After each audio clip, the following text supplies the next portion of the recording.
Kapwa ko si Su Chen. Laging lumalapit sa akin para makipagpalitan ng shift. May panunuurin daw siyang concert. Ako ang sasalo ng shift niya. May biyahe daw siya. Ako ang magtatrabaho. May handaan daw siyang pupuntahan. Ako ang sisigat sa lahat. Akala ko ito ay tulungan lang. Hanggang sa isang araw, malubha ang sakit ng lola ko. Nag-abiso na ang ospital. Abiso ng kritikal na kondisyon. Kailangan ko siyang makita agad. Ang huling pagkikita namin ng matanda, sa unang pagkakataon, nagpakumbaba ako. Nakiusap kay Su Chen na makipagpalitan ng shift. Hindi pwede. May appointment ako sa manicure ngayong hapon. Wala akong oras para palitan ka. Alinsunod sa patakaran ng kumpanya. Tanging ang mga nasa parehong grupo lamang ang maaaring magpalitan ng shift. At sa grupo ko, maliban sa akin, si Su Chen lang ang kasama ko. Yukan. Bumalik ka na agad. Malubha na ang lola mo. Chen, pakiusap ko sa iyo. Nakikiusap ako sa iyo. Ang mga dokumento ng kliyente para mamaya. Inihanda ko na lahat. Ang kailangan mo lang ay samahan ang kliyente. Magtsalang kayo. Chu Yukan, ano ba ang ginagawa mo? Emosyonal na blackmail ba ito? Ayoko sanang magsalita ng masakit. Ang pagkakasakit at pagkamatay ay trabaho ng ospital. Kahit pumunta ka pa, ano ang magagawa mo? Imbes na mag-aksaya ka ng oras, mas mabuting asikasuhin mo na lang ang kliyente. Bakit ba kasi laging personal na problema ang dinadala mo sa trabaho? Nakakaabala ka sa iba. Chen. Paano mo nasabi iyon? Ano? May mali ba ako? Ang makipagpalitan ay kagandahang loob. Ang hindi pakikipagpalitan ay karapatan. Ayoko lang makipagpalitan sa iyo.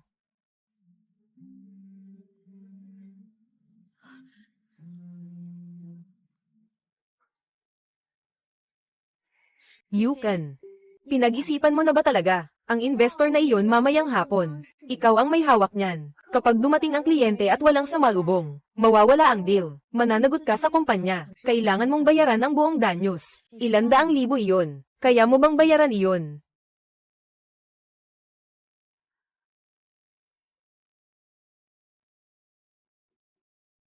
Pasok. Manager Leo, malubha po ang lola ko. Kakaabisuhan lang po ng ospital. Gusto ko po sanang mag-file ng leave mamayang hapon, upang makita siya sa huling pagkakataon.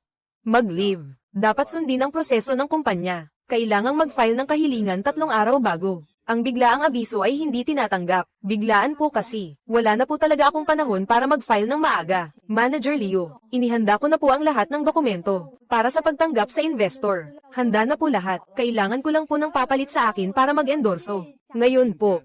Ngayon ay biglaan kang mag-leave. Bukas ay biglaan din siyang mag-leave. Paano na lang ang operasyon ng kumpanya? Lalo na't may kliyente ka mamayang hapon. Paano kung pumalpak ang deal? Sino ang sisigat sa pagkalugi? Ikaw ba? Bumalik ka na sa trabaho. Huwag mong dalhin ang personal mong problema dito sa opisina. Manager Leo, ako po, lumabas ka.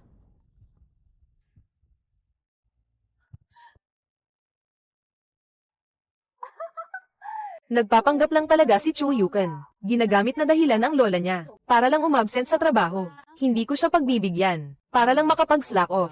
Kung ano-anong dahilan ang naiimbento niya. Ang hilig mangonsen siya. Hindi siya nag-file ng leave. Ngayon pa talaga nang dumating ang investor. Ngayon pa siya nagpaalam. Tingin ko kaninang umaga pa yan. Bigong kausapin ng investor. Takot na mabisto mamaya. Kaya ako ang gustong gawing scapegoat. Hindi halata ah. Tahimik lang yan kung magtrabaho. Marami palang nilalamang galit. Nay, hahanap ako ng paraan para makapunta. Yukan, pumanaw na ang lola mo. Hanggang sa huli, pangalan mo pa rin ang sinasambit niya. Paulit-ulit niyang itinatanong, nakabalik na ba si Yukan? Bakit wala ka pa?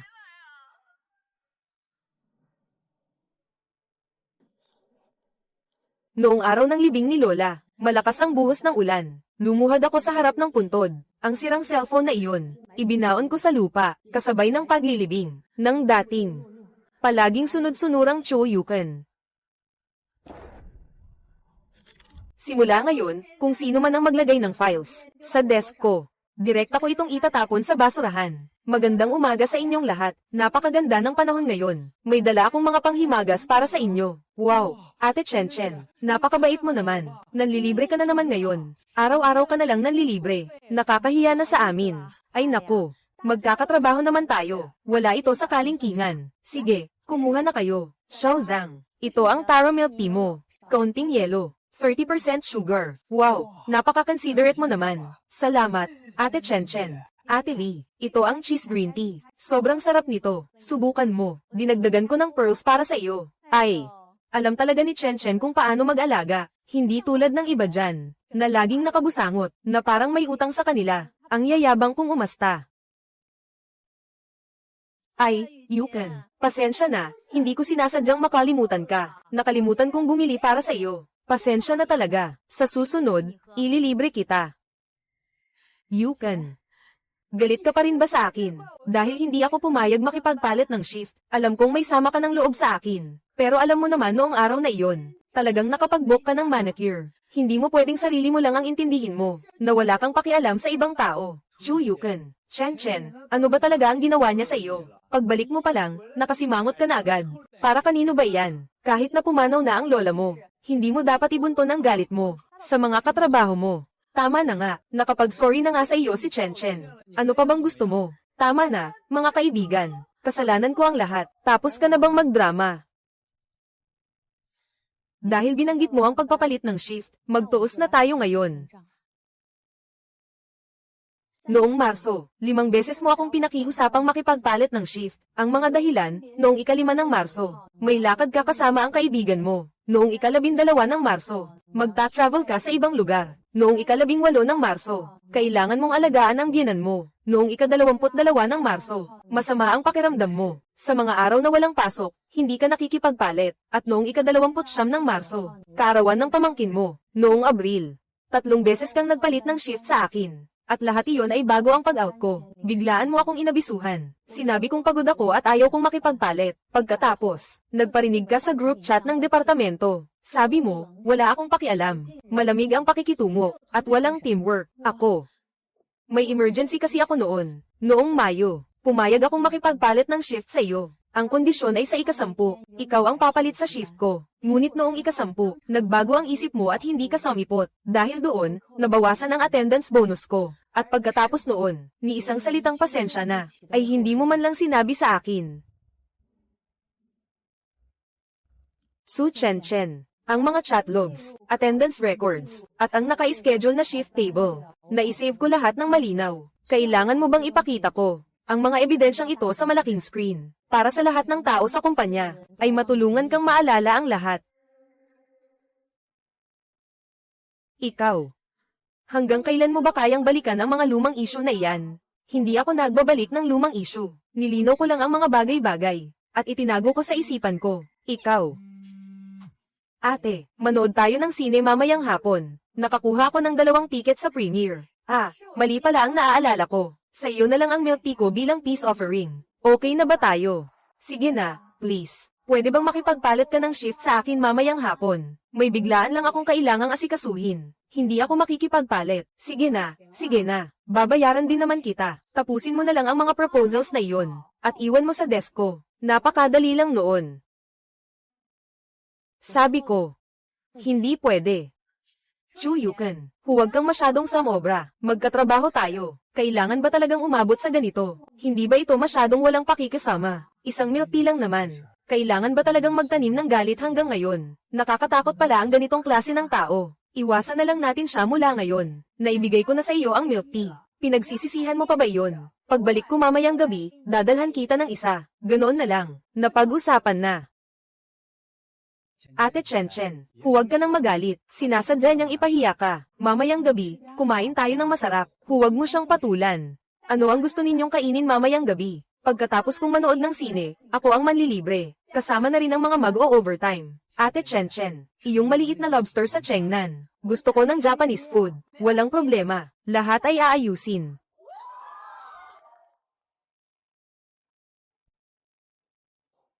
Akala niya nagtatampo lang ako sandali. Akala niya isang milk tea lang ang makakapagpawalang bisa sa lahat ng kasalanan. Pero ang bagay na ito, hindi pa tapos.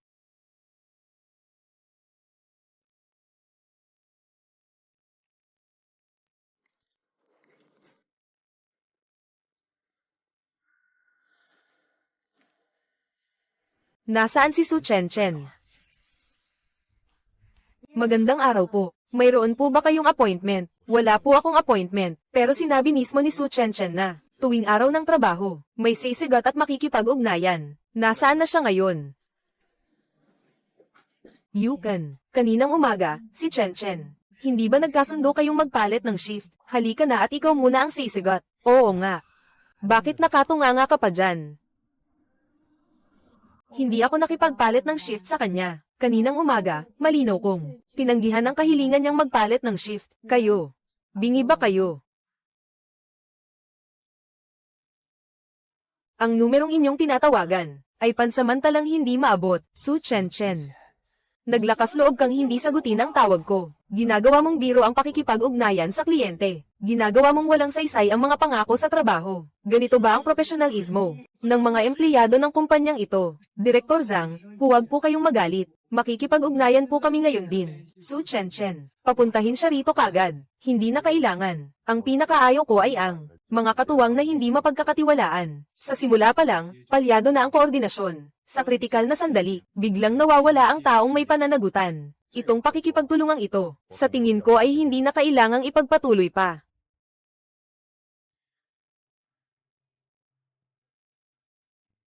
Noon, hindi mabilang na beses ko siyang sinaklalahan. Kampante niyang tinatanggap ang sakripisyo ko. Ngayon, siya mismo ang pumiling umabsent. Ang mga kahihinatnan, dapat niyang panagutan ng mag-isa. Sino ba iyong lalaking iyon kanina? Hindi ko pa siya narinig kahit kailan. Malamang maliit na kliyente lang iyon. Nagmamagaling talaga. Hayaan mo na. Wala naman itong kinalaman sa atin. Mamayang gabi, maghihintay pa tayo. Sa maliit na lobster na sinabi ni Chen Chen. Nasaan si Su Chen Chen? Saan pumunta si Su Chen Chen? Manager Liu, si Ate Chen Chen po, kaninang hapon. May lakad po siya kaninang hapon. Nag-leave po siya. Nag-leave. Bakit hindi ko alam na nag-leave siya? Ang trabaho niya kaninang hapon. Sino ang may sagot niyan? Si Chu Yukan po. Manager Liu. Noong umalis po si Ate Chen Chen, malinaw po niyang sinabi na si Chu Yukan ang sasalo ng shift niya. Chu Yukan. Ipaliwanag mo sa akin ng mabuti. Bakit noong pumunta si Director Zhang para pumirma ng kontrata, hindi ikaw ang sumalubong sa kanya? Alam mo ba ang kontratang iyon? Kung gaano kahalaga, kalahating milyon ang halaga ng order na iyon. Si Su Chen Chen po, kaninang hapon, talaga pong lumapit sa akin. Pinalitan niya po ako ng shift, at pinagawa po niya sa akin ng proposal. Kita mo, inamin niya, Manager Liu, dahil sa kapabayaan niya sa trabaho. Kaya nawala ang kliyente, pero hindi po ako pumayag. Tinanggihan ko po siya agad. Nagsisinungaling ka. Noong oras na iyon, malinaw na.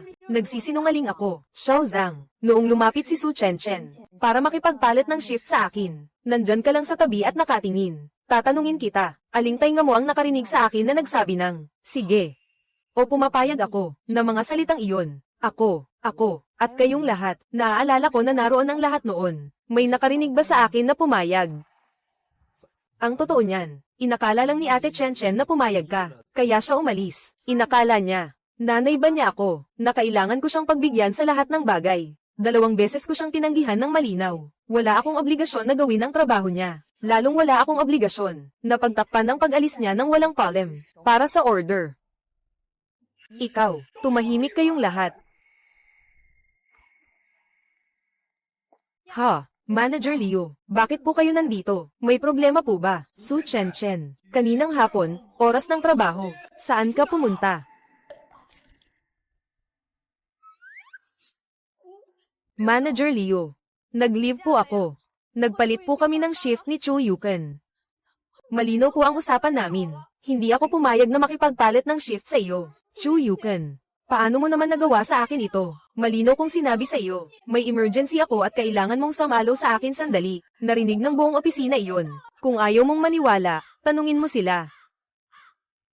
Su Chen Chen, ang tinatawag mong emergency, ay ang manood ng sine.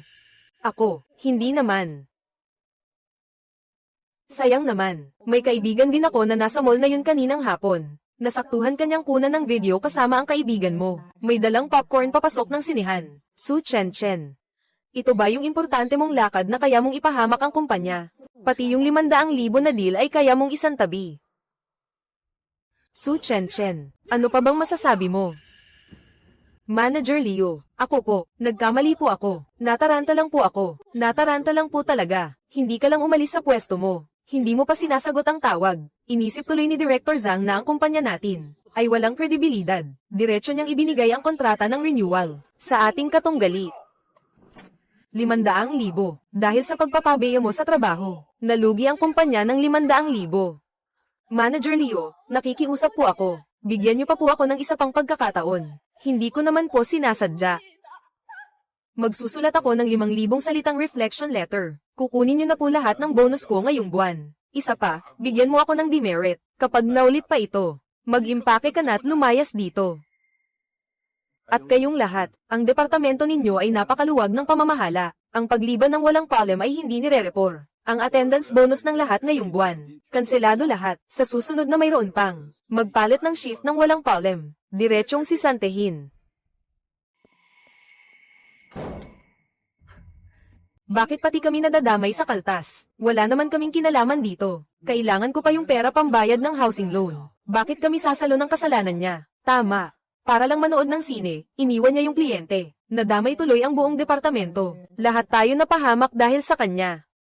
Ate Lee, Xiao Zhang, pasensya na po. Kasalanan ko po lahat. Ako po ang may mali. Masyado akong naging kampante sa mga tao. Kaya ako naloko. Akala ko tutulungan ako ni Yuken. Kahit gaano pa siya kagalit sa akin. Dahil sa performance ng lahat, akala ko sasaklolo siya. Sinong mag-aakalang manunood lang siya. Habang paalis na si Director Zhang, naging masyado akong inosente. Hindi ko akalain na ganoon siya kawalang awa. Tama yan. Chu Yuken. Nasa opisina ka lang naman kanina. Nakita mong dumating si Director Zhang para pumirma ng kontrata. Bakit hindi mo sinalo ang trabaho? Hindi mo ba kaya, pinanood mo lang umalis ang kliyente? Kaya tuloy kami nakaltasan. Ang sama mong tao, ang selfish mo. Akala namin mabait ka. Napakadaya pala ng ugali mo. Ang liit-liit na bagay, hindi mo man lang nagawang tumulong. Chu Yuken, kinain na ba ng konsensya mo?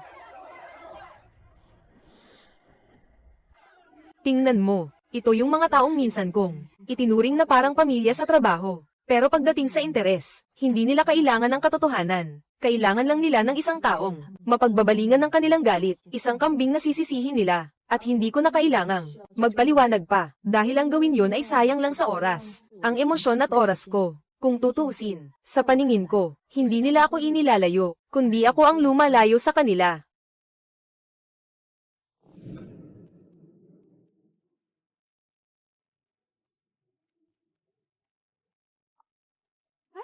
Ikaw.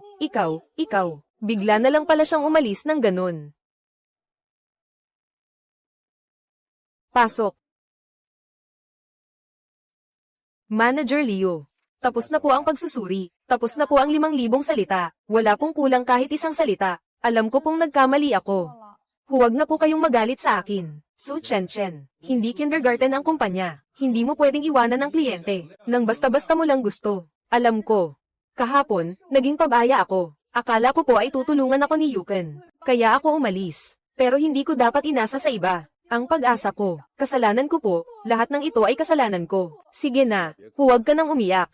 Iyak mo hanggang maibalik ang kontrata ni Director Zhang. Manager Leo, alam ko pong hindi na maibabalik ang kasunduan kay Director Zhang. Kaya ngayon po ay sadya akong nakipag-ugnayan kay Director Zhao ng Sheng Yuan Group. Sheng Yuan. Opo, ito nga po iyong dati. Matagal na nating minamatsagan na Sheng Yuan. Pupunta raw po dito si Director Zhao mamaya, ng 3:00 ng hapon. Sabi niya, kung swak ang proposal natin, diretso na tayong mag-uusap ng annual framework contract. Annual framework, magkano po ang halaga? Sa konserbatibong tansya, magsisimula sa 8 milyon. At kung magiging matatag ang pakikipagtulungan, maaari pa itong madagdagan. Sigurado ka bang pupunta siya mamayang hapon? Opo, ako mismo ang nakipag-ugnayan. Malaki po ang tiwala sa akin ni Director Zhao. Sabi niya, ang proposal ko lang daw ang titingnan niya. Manager Leo, hindi ko po talaga sinasadya ang nangyari ngayon. Maaari niyo po ba akong bigyan pa ng isang pagkakataon? Sisiguraduhin ko pong makukuha natin ang deal na ito, para mapanumbalik ang dangal ng departamento, at mabayaran ang mga naging pagkalugi ninyo. Matagal na pong minamatsagan ng marketing department, ang kliyenteng Sheng Yuan na ito. Kung mapipirmahan po natin ito, ang nangyari kahapon, pwede ko pong palampasin muna pansamantala. Maraming salamat po, Manager Leo. Alam ko pong kayo ang pinakamabait. Huwag po kayong mag-alala. Hindi ko po kayo bibiguin. Su Chen. Pinapaalalahanan kita muli. Huwag na huwag ka nang magkakamali ngayon. Ang proposal, kontrata, at quotation. Ihanda mo na lahat bago pa man. Ang tsaa, conference room, at projector. Suriin mo lahat isa-isa. Kapag nagkaproblema ka pa ulit, hindi na simpleng pagsusuri ng dokumento. Ang magiging kapalit nito, sisiguraduhin ko pong magiging maayos ang lahat. Manager Leo, maghahanda na po muna ako. Sandali, makinig muna kayong lahat. Anong nangyari kay Ate Chen Chen? Alas 3 ng hapon, ang Director Zhao ng Sheng Yuan Group, pupunta raw dito sa opisina natin, para pag-usapan ang Annual Framework Cooperation. Sheng Yuan. Hindi ba yun iyong mayamang kumpanya? Sheng Yuan Group, buti na lang. 8 milyon ang starting price. Maliit na kliyente lang naman. 8 milyon. Ate Chen Chen, ang galing mo naman. Kahapon lang iniwan ni Director Zhang. Ngayon nakakuha ka agad ng 8 milyon. Ate Chen Chen, ang resources mo, hindi kayang tapatan ng ordinaryong tao. Sabi ko na nga ba, may kakayahan talaga si Chen Chen. Yung nangyari kahapon, may sadyang nang sabutahe. Yukan, narinig mo ba? Ang 8 milyong kliyente. May mga taong nagpupuyos na suran ako. Akala nila babagsak ako. Sayang naman. Isang tawag ko lang. Makakakuha ako ng mas malaki kaysa kay Director Zhang. Na kliyente. Ang agwat ng tao sa tao, minsan ganito kalaki. Nakapatong ang file mo sa mousepad ko. Huwag kang magkunwaring wala kang pakialam. Sa totoo lang, naiinggit ka, hindi ba? Hindi ako naiinggit, at saka, ang tulad mo, malamang hindi mo kailanman makukuha ang 8 milyong kliyente. Huwag kayong mag-alala, pagkapirma ko mamayang hapon, ililibre ko kayo ng bonggang hapunan mamayang gabi. Mabuhay si Ate Chen Chen. Gusto ko ng seafood buffet ngayon, yung may emperor crab legs. Gusto ko doon sa bagong bukas na samgyeopsal. Sabi nila sobrang lambot ng wagyu nila. Sige, bahala na kayo. Masaya ako ngayon. Hayaan ninyo, bibilangin ko. Ilang tao ba tayo mamayang gabi? 2. 4. At para naman sa ibang tao dyan.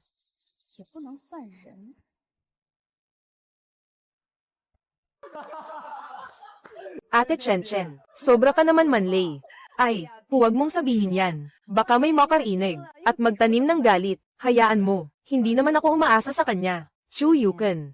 Tingnan mo ang paligid mo. Lahat ng tao nasa panig ko. Lahat ng tao gusto ako. Ikaw.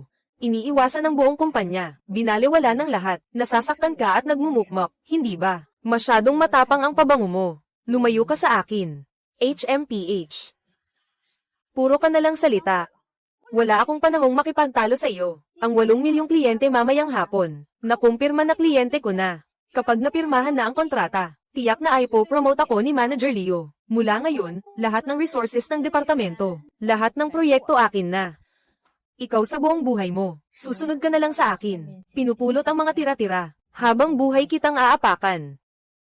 Ang asong mas malakas tumahol, kapag bumagsak, mas maganda ang tunog. Xiao Zhang, palitan mo ng mineral water ang tubig sa meeting room. Huwag gamitin ang sa water dispenser. Hindi gusto ni Director Zhao. Sige na, Ate Chen Chen. Ate Lee, tulungan mo akong dalhin ang fruit platter sa taas. Ayusin mo ng maganda. Huwag kang mag-alala. Alam ko ang mga detalye na ganyan. Sino ang tumingin sa projector? Huwag naman sana magka-problema mamaya. Sinuri ko lang. Walang problema. Sige. Huwag mong hawakan. Ito ang kontrata ng Sheng Yuan Group. Kapag nadumihan, hindi mo kayang bayaran. Ilayo mo. Ilalagay ko lang sandali. Ano? Baka hindi mo mapigil ang sumilip. Natatakot akong madumihan ang mesa ko. Chu Yukan, huwag mong masyadong isipin na ikaw ay importante. Si Ate Chen Chen ang taong pumipirma ng malaking kontrata ngayon. Ano naman kung umusog ka? Tama. Ang kontratang 8 milyon. Kahit ilagay sa mesa mo, parang pinalad ka na. Anong ingay nyo? Darating na ang kliyente. Hindi ka pa ba maghahanda? Naghanda na si Manager Leo. Sinusuri ko lang ulit ang kontrata. Su Chen Chen, sasabihin ko ito sa huling pagkakataon. Kapag naitawid natin ang deal na ito kay Director Zhao, maganda ang departamento sa quarter na ito. Kung magkakamali pa, alam mo ang kahihinatnan. Manager Leo, huwag po kayong mag-alala. Tiyak na hindi ako lalayo sa kanya. Samahan si Director Zhao. Alagaan ng mabuti. Makipag-usap hanggang sa siya ay masiyahan. Dapat ituloy ang pagpirma ngayon. Mas mabuti kung ganyan. Narinig niyo lahat, di ba? Ganito kahalaga kay Manager Leo. Pagkatapos mapirmahan ito, makakapagtaas ulit ng ulo ang ating departamento. Ate Chen, umaasa kami sa iyo ngayon. Huwag kalimutan ang malaking hapunan mamaya. Hindi makakalimutan, walang mawawala. Siyempre, maliban sa ilang bagay na hindi kabilang.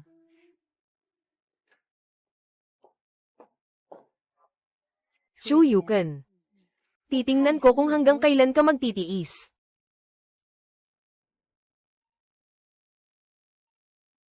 Bakit tumatawag ka ngayon? Kindergarten, di ba? Pinapasando ka na naman ba ng bata? Wala akong oras ngayon. Darating na ang kliyenteng may 8 milyon. Nakakainis. Hello, guro. Nagtatrabaho ako ngayon. Ano man iyan, sabihin mamaya.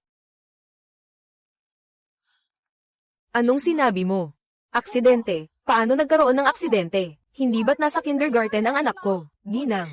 Gu. Si Dudo ay noong drill pagkatapos ng klase. Tumakbo papunta sa pintuan. Nakamba ng isang dekuryenteng bisikleta. Dumyugo ang binti. Dinala na siya sa Second City Hospital. Kailangan po kayong pumunta agad.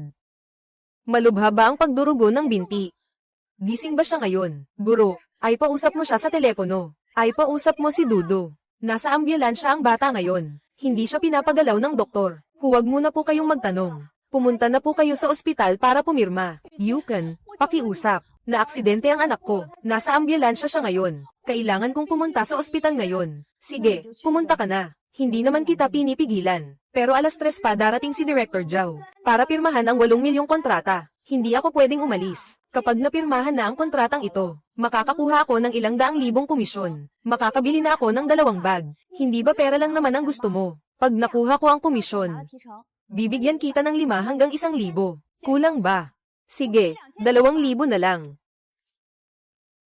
Yukan, nakikiusap ako sa'yo. Ngayong hapon, ikaw muna ang umasikaso kay Director Zhao. Papirmahin mo na ang kontrata. Pupunta ako sa ospital para tingnan si Dudu. Nakikiusap ako sa'yo. Ano naman ngayon? Anong kinalaman niyan sa akin? Paano naging walang kinalaman? Hindi ako pwedeng umabsent. Makipagpalitan ka ng shift sa akin. Isang hapon lang naman. Pangako, sa susunod ako naman ang papalit sa'yo. Hindi pwede, sinabi na ni Manager Leo. Bawal magpalit ng shift ng basta-basta. Kung hindi, diretsong matatanggal sa trabaho. Huwag mong gamiting dahilan si Manager Leo. Gumaganti ka lang dahil sa personal na galit mo. Chu Yukan, kapag hindi ka pumayag makipagpalit ng shift sa akin, sinisira mo ang pamilya ko. Ito ba?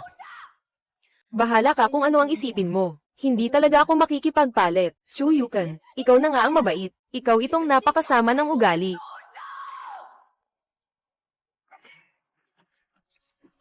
Ganito na ang kalagayan ng pamilya ko. Tapos nakakaya mo pang uminom ng tubig dyan. Sinasabi ko sa'yo, kung dahil sa'yo, mapapahamak si Dudo. Kahit maging multo ako, hindi kita tatantanan. Hihilahin kita pababa kasama ko.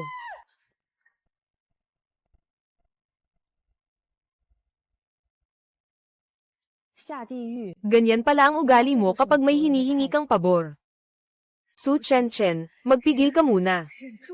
Pagkatapos ng shift ngayon, saka natin siya asikasuhin. Nagkamali ako, Yukan. Kasalanan ko. Tama lang ang paghampas mo. Dapat lang akong hampasin. Hindi ako tao. Hindi ko dapat ginawa sa iyo iyon. Hindi kita dapat inilagay sa ganyang sitwasyon sa opisina. Mula ngayon, hindi ko na uulitin. Tulungan mo pa ako minsan. Huling beses na, sige na. Chu Yukan, huwag ka namang ganyan. Hindi ka pwedeng hindi tumulong sa nangangailangan. Hindi tumulong. Hindi naman ako doktor. Hindi ko kayang iligtas ang anak mo. Hindi si Dudo ang tinutukoy ko. Ang ibig kong sabihin ay ang kontrata ni Director Zhao. Ikaw muna ang umasikaso para sa akin. Isang hapon lang naman. Su Chen, malinaw na malinaw sa alaala ko. Isang buwan ang nakalipas, nasa ICU ang lola ko. Kritikal na ang lagay niya. Nakaluhod akong nagmakaawa sa iyo na makipagpalit ng shift. Ano ang sinabi mo? Sabi mo, ang pagsilang, pagtanda, pagkakasakit, at kamatayan. Problema na raw iyon ng ospital. Ano raw ang magagawa ko kung pumunta ako? Sabi mo, ang pagpapalit ng shift ay pabor. Hindi ito obligasyon. Bakit ngayon na? Anak mo na ang nasa ospital. Biglang hindi na applicable ang sinabi mong iyon. Iyon. Iba naman iyon, 5 taong gulang pa lang ang anak ko. Mahigit 20 taon akong pinalaki ng lola ko. Bago siya pumanaw, pangalan ko pa rin ang sinasambit niya. Sa paningin mo, dapat bang problema lang siya ng ospital? Chu Yukan, wala kang awa. Sige lang, magdudusa ang buong pamilya mo. Ganoon ba, kung ako ang magdusa? Makakatakas ka ba? Ikaw. Hoy, Su Chen, nasaan ka na? Sabi ng doktor, kailangang tahiin ang ulo ng bata. Kailangan din ng mga pagsusuri. Bakit wala ka pa? Asawa ko, si Chu Yukan kasi. Ayaw makipagpalit ng shift sa akin. May malaki akong kliyente ngayon. Hindi ako makakaalis. Asawa ko, ibigay mo sa kanya ang telepono ng Chu Yukan na iyon. Ako na ang kakausap sa kanya. Chu Yukan, tawag ng asawa ko. Ako si Chu Yukan. Chu Yukan, hindi ba? Sino ka ba para mag-inarte? Balaan kita. Kung matino ka, palitan mo na agad ang asawa ko sa shift.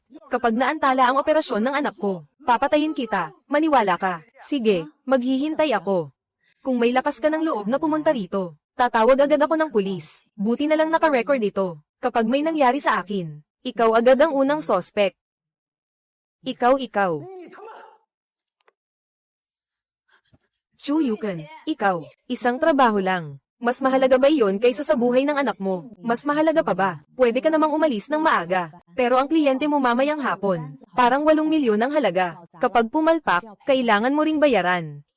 Su Chen, saan ka pupunta? Manager Leo, na-aksidente ang anak ko. Kailangan kong pumunta sa ospital. Malapit nang dumating si Director Zhao. Ikaw ang humahawak sa Sheng Yuan client na ito ng matagal na. Kung aalis ka ngayon, sino ang sasalo? Nasa ambulansya ang anak ko. Papuntahin mo muna ang pamilya mo, dito sa kumpanya. Kung magkaproblema pa ulit, kaya mo bang panagutan? Nasa ibang lugar ang asawa ko. Hindi siya makakabalik agad. Manager Leo, wala na talaga akong magagawa. Chu Yukan, ikaw na lang pumunta. Manager Leo, mayroon akong client follow-up. Kina Director Wei. May nakaschedule na video conference mamayang 3:30. Nakabook na ito. Ipagpaliban mo muna. Mas mahalaga ang Sheng Yuan. Wala akong mga dokumento ng Sheng Yuan project. Wala akong autoridad sa pagpepresyo. Wala rin akong kopya ng kontrata. Tapos ipapasalo nyo sa akin ng biglaan. Kapag pumalpak, sino ang mananagot? Kung opisyal ninyo akong itatalaga para humawak nito, magpadala kayo ng written notice sa work group para malinaw kung sino ang mananagot. Kung aalis ako o hindi, bahala na kayong magdesisyon. Director Zhao, tungkol sa quotation na ito, ang aming tinatayang, gastos ay, bakit hindi ka man lang makapagsalita ng maayos? Medyo tuyo. Tuyo ang lalamunan ko.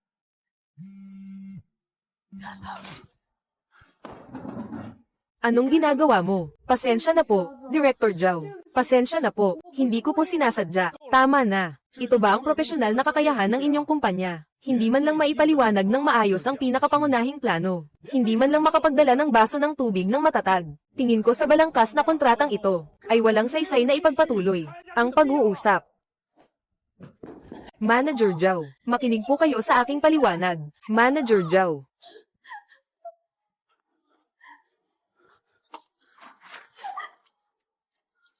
Su Chen, ano ba talaga ang ginagawa mo?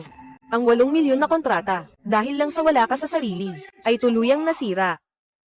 Su Chen, wala kang pag-asa.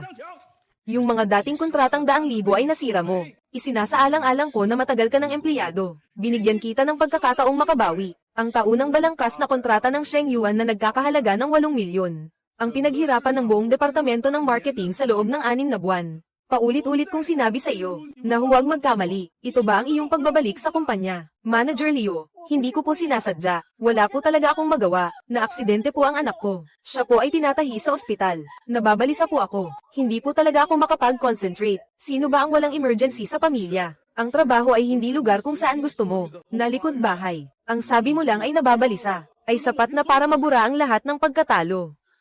Hindi ko kasalanan. Manager Leo, hindi po talaga ako ang problema. Si Chu Yukan. Lahat ay kasalanan ni Chu Yukan. Kung pumayag lang siyang tumanggap kay Manager Zhao para sa akin, hindi masisira ang deal na ito. Siya ay makitid ang isip, at nagtatanim ng galit sa nakaraan. Sinasadyang ayaw tumulong. Kaya, ang deal na ito ay talagang siya ang Samira. Su Chen, na-aksidente ang anak mo. Nakikiramay ako, ngunit hindi ito dahilan para sa iyong kapabayaan at pagpapasa ng kasalanan. Ikaw ang tanging tagapag-ugnay para sa proyekto ng Sheng Yuan. Ang mga mapagkukunan ng kliyente, mga detalye ng plano, ang autoridad sa presyo, lahat ay nasa iyong kamay lamang. Wala akong mga dokumento, wala akong awtoridad, wala akong record ng komunikasyon. Kahit na ako ang pansamantalang pumalit, hindi ko talaga kayang isulong ang pakikipagtulungan. Saan nanggaling ang paratang na ako ang Samira? Noon, para manood ng pelikula, inabandona mo ang iyong tungkulin, at nawala ang kontratang 100,000. Ngayon, dahil sa personal na bagay, sinisira mo ang 8 milyon na pakikipagtulungan. Mula simula hanggang dulo, lahat ay sarili mong pagpili, iyong sariling kapabayaan. Bakit kailangan ng iba na magbayad para sa iyong pagiging pabago-bago? At kawalan ng pananagutan. Ako ay walang puso. Noong araw na nag-aagaw buhay ang aking lola, lumuhad ako sa iyo para magpalit ng shift. Sinabi mo na ang buhay at kamatayan ay usapin ng ospital. Ang pagpapalit ng shift ay pabor, at ang hindi pagpapalit ay tungkulin. Ngayon, ginaya ko lang ang iyong mga prinsipyo. Bakit sa iyo? Naging kasalanan ko. Tama na. Su Chen. Umabot na sa ganito. Pinipilipit mo pa ang katotohanan at itinatakwil ang responsibilidad. Itong 8 milyong pagkalugi sa pakikipagtulungan. Lahat ng pagkalugi ay ikaw lang mag-isa ang sisigot. Magbabayad ako, 8 milyon. Tapos na. Tapos na talaga ang lahat. Hindi. Naghihintay pa si Dudo sa ospital. Wala na rin naman akong anumang ari-arian. Wala na akong anumang pinapasan ngayon. Wala na akong dapat katakutin.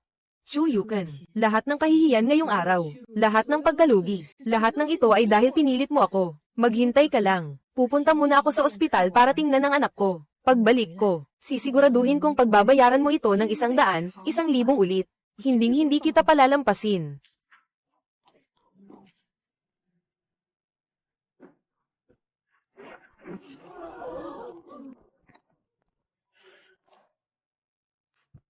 Nanay, tatay, bakit po kayo nandito? Nasa operating room si Dudo, hinihintay kang pumirma. Hinihintay ang pera mo na magliligtas sa kanya. Dahil sa isang basurang trabaho, hindi ka pumayag na umalis. Ngayon, napalampas mo na ang pinakamainam na oras para iligtas siya. Ang kaliwang binti ni Dudo, ang kaliwang binti.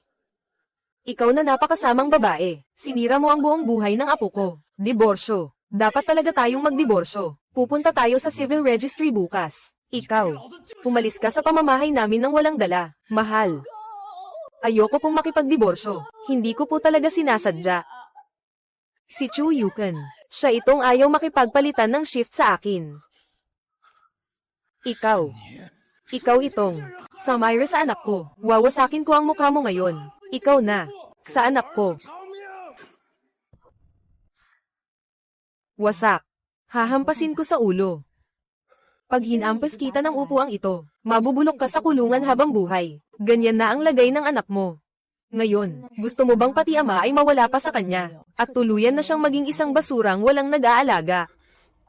Huwag mo akong takutin. Kung hindi dahil sa ayaw mong makipagpalitan ng shift, bakit naman hindi makakapunta sa ospital si Chen? Tama, mahal. Siya nga ito. Maluwag naman ang oras niya. Sinadya niya lang talaga na hindi makipagpalitan ng shift sa akin. Hindi iiyak hanggat hindi nakikita ang kabaong. Su Chen. Talaga bang akala mo, kaya mo bang gawing tanga ang lahat ng tao? Wang Hao, talaga bang akala mo, na hindi nakapunta sa ospital ang asawa mo dahil hindi ako pumayag makipagpalitan ng shift? Pakinggan mo ito. Pero, darating po si Director Zhao mamayang 3:00 para pumirma ng 8 milyong kontrata. Hindi po ako makakaalis. Kapag napirmahan na ang kontratang ito, makakakuha po ako ng komisyon na ilang daang libo. Para makabili po ako ng 2 bag. Mula nang matanggap mo ang tawag mula sa kindergarten, hanggang sa pagpasok ni Director Zhao ng Sheng Yuan sa meeting room. May 40 minuto sa pagitan. May 40 minuto ka. 40 minuto. Sapat na para makapag-taxi ka papuntang Second City Hospital. Walang naglalak ng pinto ng kumpanya. Walang nakagapos sa mga binti mo. Ikaw mismo ang ayaw bitawan ng komisyon. Pinili mong manatili. Hindi iyon totoo. Mahal, hayaan mo akong magpaliwanag. Narinig mo ba iyon? Ang 8 milyong kontrata, sa paningin niya. Ang komisyong ito, ay mas mahalaga pa kaysa sa buhay ng anak mo. Saan ba nakasaad sa patakaran ng kumpanya, na kapag may emergency sa pamilya, kailangan mo nang humanap ng papalit bago umalis. Kahit na nag-AWOL pa siya para pumunta sa ospital, mapipigilan ba naman siya ni Manager Liu sa labas ng pinto, o sasabihin ba niyang nakalock ang pinto ng kumpanya, para hindi siya makaalis? Hindi siya umalis, dahil hindi niya kayang bitawan ang malaking kliyenteng iyon. Hindi niya kayang bitawan ng komisyong ilang libo lang naman. Gusto niyang makuha ang 2 bagay. Parehong pera at magandang reputasyon. Kaya pinipilit niya akong maging scapegoat. Su Chen. Ikaw. Dahil lang sa isang kontrata, kahit buhay ng anak mo ay isinantabi mo na. Mahal, hindi iyon totoo. Gusto ko lang talagang mapanatili ang trabaho ko. Kailangan ni Dudo ng pera para sa pag-aaral. Kailangan nating magbayad ng mortgage. Hindi ko kayang mawala ang trabahong ito. Ginagawa ko ito para sa pamilyang ito. Mapanatili ang trabaho. Para sa pamilyang ito. Wang Hao, malamang hindi mo alam kung gaano ka-relax ang asawa mo sa trabaho. Noong Marso, nag-leave siya ng 5 beses. Ang dahilan niya ay magpapamanicure at manonood ng concert. Ang dahilan niya ay magpapamanicure at manonood ng concert. Ang dahilan niya ay magpapamanicure at manonood ng concert. At makikipag-shopping kasama ang mga kaibigan. Noong Abril, nag-leave siya ng 3 beses para mag-travel sa ibang lugar. May oras siya para magpa-manicure. May oras siya para mag-afternoon tea. May oras siya para makipag-shopping kasama ang mga kaibigan. Ngunit wala siyang oras para sunduin ang anak mo mula sa eskwelahan. Ngayon, kung hindi dahil sa paghahabol niya sa kontratang iyon, na nagpumilit siyang manatili sa kumpanya, mag-isa bang tatakbo ang anak mo, at magkakaroon ng aksidente. Diborsyo, gusto ko nang makipaghiwalay ngayon din. Huwag mong asahang makakakuha ka ng kahit piso sa bahay at savings. Umalis ka nang wala kang dadalhin. Hindi ka karapat-dapat na ipaglaban ang custody ni Dudo. Huwag mo nang asahang makikita mo pa ang bata kahit 1 beses. Huwag. Ayokong makipaghiwalay. Wala na akong trabaho. Kapag nawala ang pamilya ko, wala na akong matitirhan. Sige na, bigyan niyo pa ako ng isa pang pagkakataon. Pagkakataon. Binigyan ka na namin ni Dudo. Ikaw mismo ang sum-iron ng lahat. Wala nang dapat pang pag-usapan. Sundin natin ang sinabi ni Dad. Bukas ng umaga, magkita tayo sa Civil Affairs Bureau. Kung hindi ka pupunta, direkta akong magsasampa ng kaso.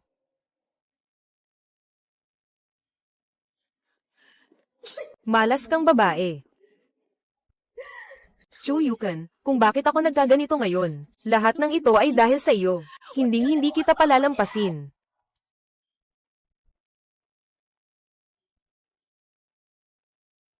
Su Chen, Liz. Manager Leo. Ang ibig po ninyong sabihin, tanggal na po ako. Lumabas ka. Manager Leo, huwag ninyo po akong tanggalin. Nakikiusap po ako sa inyo. Magpapasa po ako ng resignation letter sa HR. Ang 8 million na kompensasyon. Maniningil po ang legal department ayon sa proseso. Chu Yukan, puntahan mo ako sa opisina ko. Sige po. Bakit kaya nag-isa siya ni Manager Leo? Ano pa nga ba? Yung nangyari ngayon, siguradong nagpagalingan si Chu Yukan.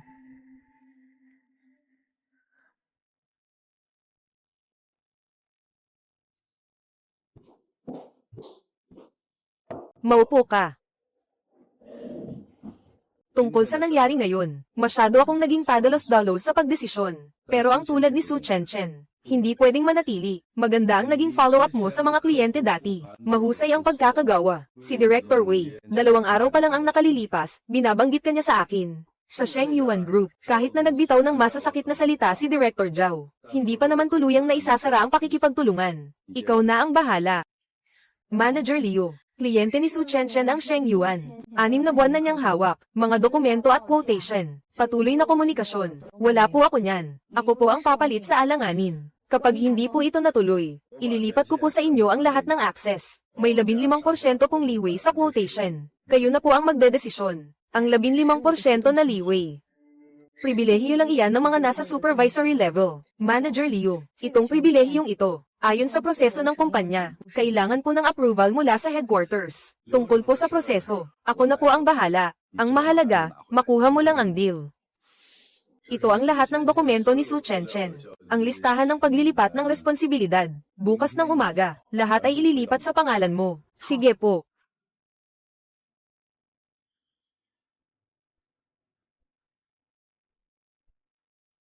Yukan, mahinahon kang tao, masipag ka, at hindi ka mahilig makipagtsismisan. Ang taong tulad mo, kahit saan, mahalaga ka. Mula ngayon, sa akin ka na. Wala nang makakapanlamang sa iyo. May oras ka ba mamayang gabi? Mag-inuman naman tayo. Salamat po sa tiwala, Manager Leo. Manager Leo, may lakad po ako sa bahay ngayon. Sa ibang araw na lang po.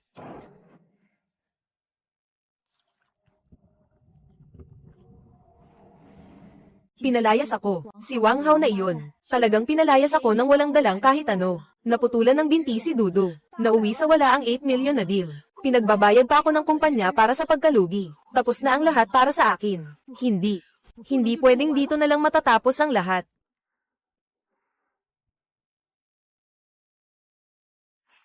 Manager Leo, anong ginagawa niya rito? Oo nga pala, nauwi sa wala ang 8 million na deal. Bilang pinuno ng departamento, tiyak na napag-alitan din siya ng mga boss. Wala na akong anumang bagay ngayon. Ang walang sapatos, hindi takot sa may sapin. Basta mapanatili ko lang ang trabaho ko. Basta hindi ko na kailangang bayaran ang 8 million na iyon. Wala na akong pakialam sa kahit ano. Narinig niyo na ba? Si Su Chen kahapon ay pinalayas ng asawa niya. Nabalitaan ko, pati mga binti ng anak niya ay hindi na naagapan. Buti nga sa kanya, ang lakas ng loob maghari-harian sa opisina. Pati sariling anak ay hindi inasikaso. Dapat lang sa babaeng ganyan ang maparusahan. Hindi ba kahapon ay pinaalis na siya ni Manager Leo? Ngayon, opisyal nang sisimula ni Chu Yukan ang pamamahala sa proyekto ng Sheng Yuan. Mukhang magbabago na ang takbo ng departamento natin.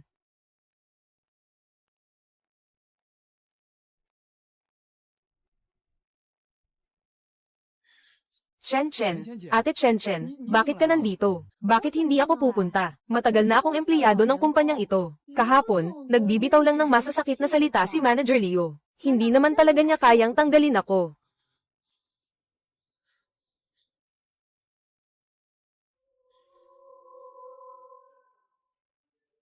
Anong nangyari? Bakit nabawasan ang sahod ko?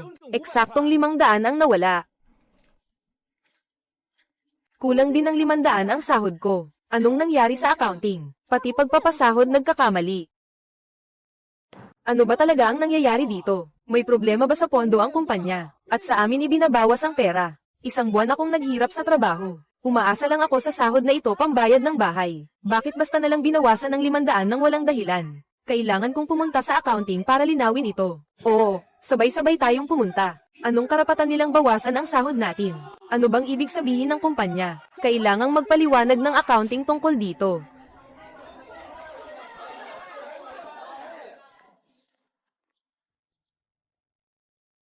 Anong pinag-aawayan nyo dito?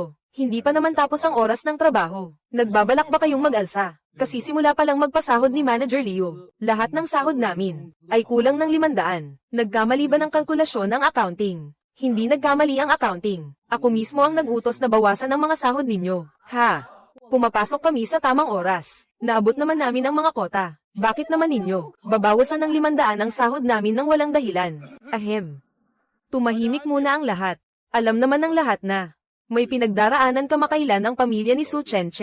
Bilang mga kasamahan, bilang isang grupo, hindi natin kayang panoorin na lang ang ating kasamahan na nagdurusa ng hindi tumutulong.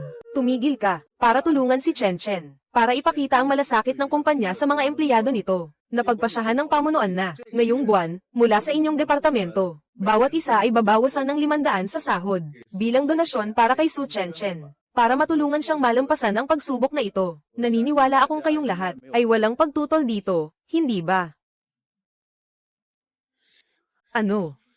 Babawasan pa rin ang sahod namin. Sa pilitang donasyon, gagamitin ang pinaghirapan naming pera para sa kunwari nilang malasakit. Ito ay isang tahasang pagnanakaw. Ate, hinaan mo lang ang boses mo. Wala naman tayong laban sa kanila.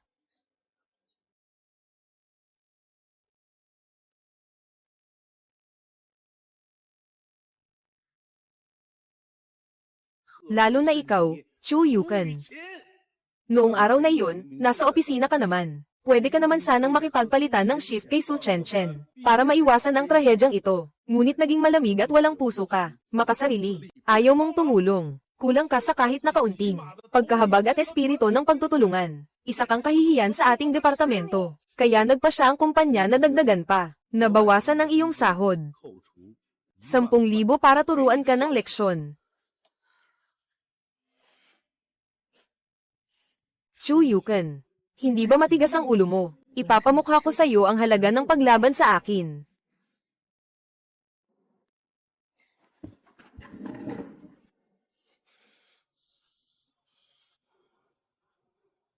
Hindi ako sang-ayon. Anong sabi mo? Sabihin mo nga ulit sa akin. Sabihin mo nga ulit sa akin. Chu Yukan, gusto mo pa bang magtrabaho? Sabi ko. Hindi ako sang-ayon. Ano po yun, Manager Leo? Plano niyo po ba akong tanggalin ng labag sa batas? Kung ito ay walang basang pagpapalis, ayon sa labor contract law, Kailangan akong bayaran ng kumpanya ng dobleng kompensasyon. Tama, ang mga kliyenteng hinahawakan ko ay hihinto rin agad ang pakikipagtulungan. Hindi ko kailanman sinabing may tatanggalin ako. Tungkol sa pera, nandito ako para ipaalam sa inyo. Hindi para makipag-areglo sa inyo. Ang isang may sapat na gulang na walang kahit pangunahing empatiya at pakikisama ay wala. Ang ganitong uri ng taong makasarili at hindi sumusunod sa pamamahala ay hindi ko kukunin muli. Pag-isipan niyong mabuti kung gusto niyo bang matulad sa kanya.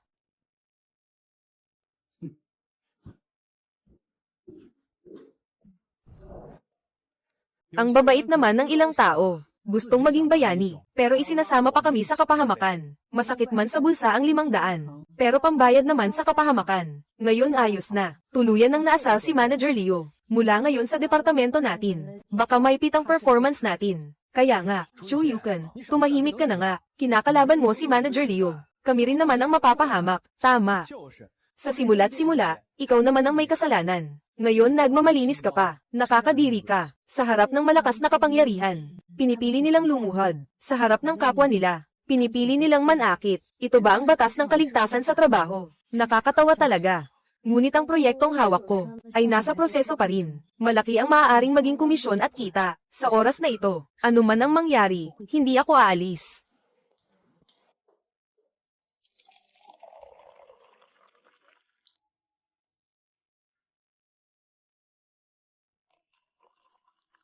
Bagamat sawi sa pag-aasawa, dapat matutong mahalin ng babae ang sarili niya. Salamat sa inyong malasakit. Itong bag na ito ay para na ring pampalubag loob sa akin. Babangon ako sa lalong madaling panahon. Kaya mo yan. Ginagamit ang perang pinaghirapan ng buong kumpanya para sa sarili. Mahal ang sarili. Su Chen, talagang dinala mo ang kawalang hiyaan sa sukdulen. Magandang araw po, ito po ang headquarters. Hotline ng reklamo sa Human Resources. Ano po ang maipaglilingkod namin sa inyo? Magandang araw po.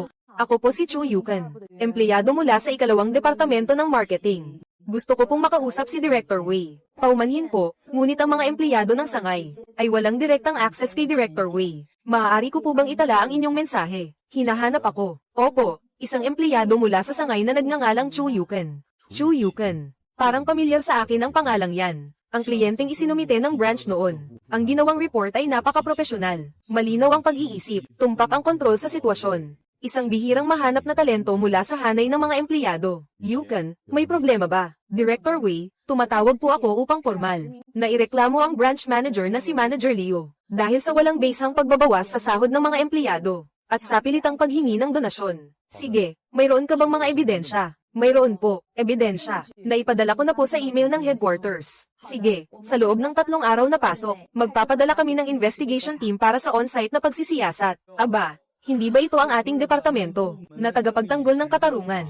Bakit mag-isa siyang nakikipag-inuman dito? Nagmamalinis siya. Hindi raw siya katulad naming mga karaniwang tao. Hindi siya makibagay sa amin. Chu Yukan, akala mo ba napakahusay mo? Kung dahil sa iyo ay, ibawas ni Manager Leo ang aming mga bonus. Kaya mo bang bayaran iyon? Ikaw, bakit ka nakangiti? Xiao Zhang, sa palagay mo, ang mga sahod ninyo ngayon, ay talagang ligtas na. Anong ibig mong sabihin? Ngayon ay kayang gawin ni Manager Leo, na ibawas ang 500 sa inyo para sa paghihirap ni Su Chen. Bukas naman ay maaari niyang gawin, na ibawas ang 1,000 para pambili niya ng sasakyan. Ako. Kayo ang pumipiling maging sunod sa Niren. Iyan ang kalayaan ninyo, ngunit huwag ninyong gawing sandata, ang inyong kahinaan, upang punahin ang iba. Sige, bahala kayo.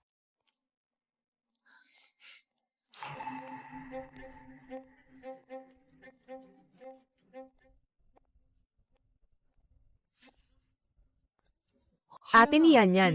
Ang ganda ng bag mo. Aba, ang bag na ito ay hindi bababa sa 20,000. Ay, hindi naman ganoon kamahal. Ang luma kasi, ayoko nang gamitin. Ang mga lalaki ay hindi maaasahan.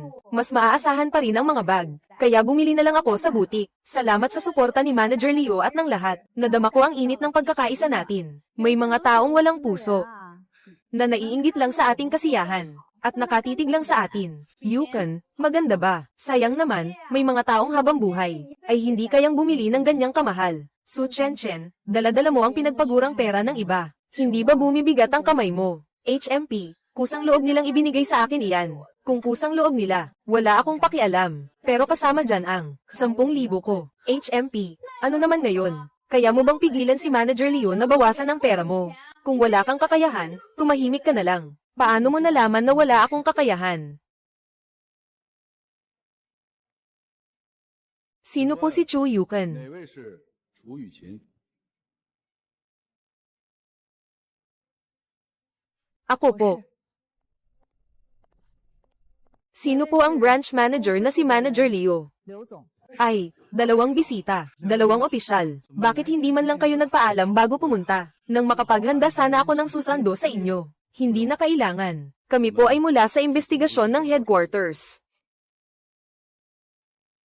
Sino po si Su Chen-chen? 苏浅浅， Ako po. 我是 Opisyal, baka po may misunderstanding. Mahigpit po ang pamamahala sa aming branch. Wala pong anumang problema. Nalaman lang namin matapos imbestigahan. Nakatanggap kami ng reklamong may pangalan. Mayroon sa inyong sangay, nang walang basehang pagbabawas sa sahod ng empleyado. At sa pilitang pangungulekta ng donasyon, na mga malalang paglabag sa patakaran at batas. Manager Leo, Su Chen-chen, at Chu Yukan, mangyaring makipagtulungan sa aming investigasyon.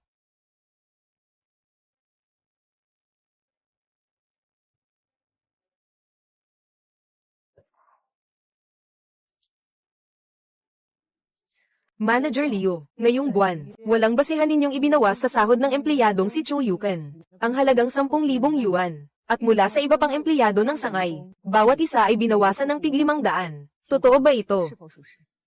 Hindi po, talagang hindi po, Ginoo. Puro kasinungalingan po iyan. Paano ko po magagawang walang dahilang? Bawasan ang sahod ng empleyado. Ang pagbawas ng 10,000 kay Chu Yukan, ay dahil ngayong buwan, ay malubhang hindi niya naabot ang kanyang kota. Ang pagbabawas ay naaayon sa sistema ng evaluation sa performance. Talagang naaayon po sa patakaran. Totoo ba? Ito po ang performance report na nakuha namin mula sa backend system ng head office. Ayon sa datos, si Chu Yukan noong nakaraang buwan, ang may pinakamataas na performance ranking. Ang empleyadong may pinakamataas na ranking ay binawasan ng 10,000 yuan sa sahod. Kung gayon, itanong ko po, Manager Leo, bakit si Su Chen-chen na 2 buwang sunod-sunod na pinakamababa ang performance ay hindi binawasan kahit piso at tumatanggap pa ng malaking bonus? Ang bagong sistema ng evaluation ay kababalik pa lamang at hindi pa opisyal na inaanunsyo. Hindi pa inaanunsyo pero nagbawas na kayo ng sahod. Manager Leo, sa tingin ba ninyo ang labor law ay dekorasayon lamang? O sa tingin ba ninyo bulag ang head office?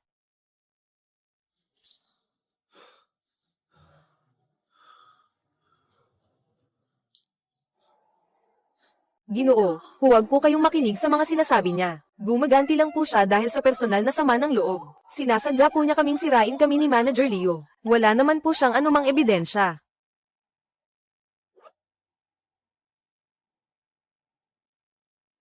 Gusto mo ng ebidensya? Meron ako. 我有。 Nagkaroon ng emergency sa pamilya ni Su Chen-chen. Ngayong buwan, mula sa inyong departamento, bawat isa ay binawasan ng 500 yuan mula sa sahod, na sinasabi ninyong, kusang loob na donasyon para kay Su Chen-chen. Lalo na sa iyo, Chu Yukan. Nagbawas pa ng dagdag na 10,000, bilang parusa sa iyo. Kung ayaw mong sumunod, mag-resign ka na lang. Gayunpaman, ang ganyang tao, ay hindi ko na muling kukunin. Pag-isipan ninyong mabuti. Ay ikaw, palihim mo kaming ni-record. Nilalabag mo ang aming privacy. Ay demanda kita. Tumahimik ka, hindi ito lugar para magwala ka.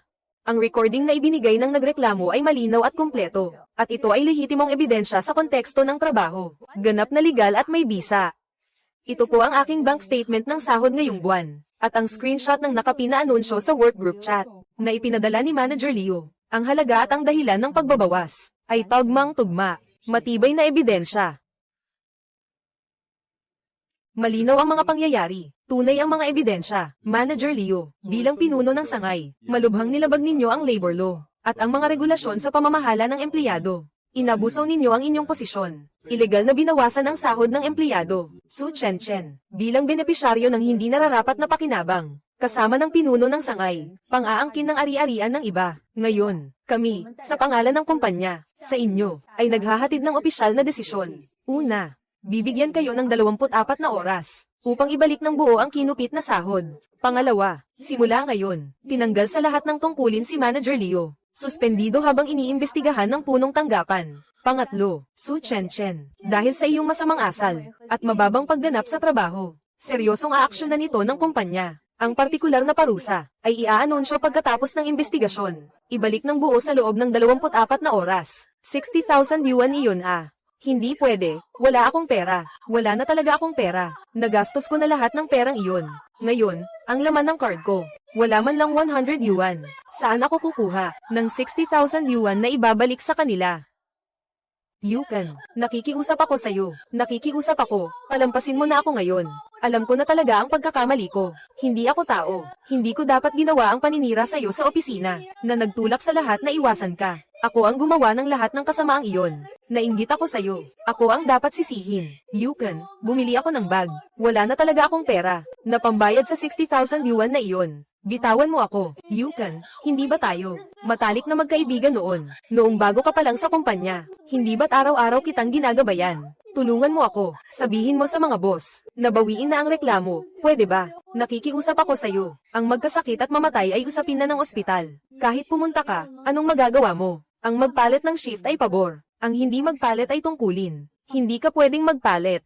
Kung may pera ka bang pambayad, problema mo na iyon. Resulta lang ang tanging tinitingnan ko. Pagkalipas ng 24 na oras, kung wala akong natanggap sa card ko, na perang kinupit, magkita tayo sa korte. Salamat po sa pagbibigay ng hustisya para sa akin. Kung wala na po kayong ibang kailangan, babalik na po muna ako sa trabaho. Sige po, Miss Chu.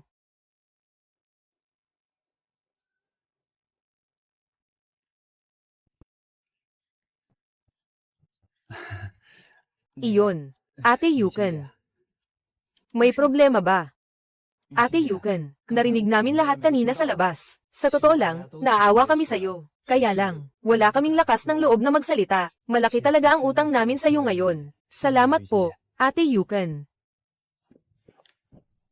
Ate Yukan. Xiao Zhang. Naalala ko ilang araw lang ang nakalipas, na nakikisabay ka pa kay Su Chen sa group chat, na minumura ko bilang walang puso at malupit, na nararapat layuan. Anong nangyari? Nang dumating ang mga tagapunong tanggapan ngayon, ako na ang magiging Ate Yukan na sinasabi mo. Ate Yukan, nilinlang din ako noon, ni Su Chen. Hindi na kailangan ng mga paligoy-ligoy. Ginawa ko lang ito para mabawi ang sarili kong 10,000 yuan. Kaya, hindi mo kailangang magpasalamat sa akin. Mula ngayon, mag-ingat ka sa sarili mo. Chu Yukan, pumasok ka dito.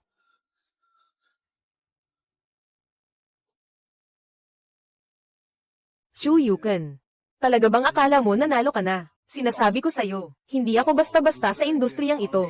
Nang mahigit isang dekada, kahit na masuspinde ako, makakabalik ako agad sa trabaho. Ngunit ikaw, Chu Yukan, kung ipagpapatuloy mo ito, sa isang salita ko lang, kaya kitang i-blacklist sa buong industriya.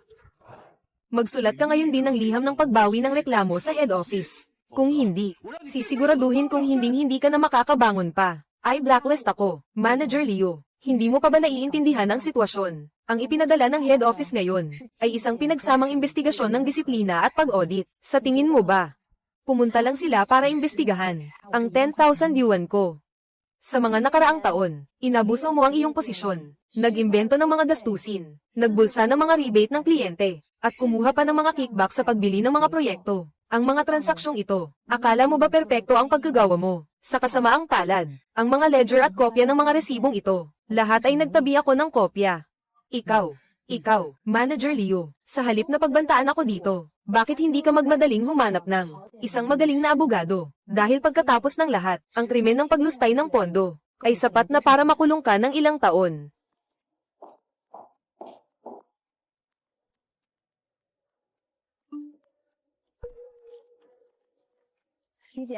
Pwede mo ba akong pahiramin ng 5,000 yuan? Sa susunod na buwan, pagdating ng sweldo, tiyak na babayaran kita. Nakikiusap ako sa'yo. Wala akong extra na pera para ipahiram sa'yo. Isa pa.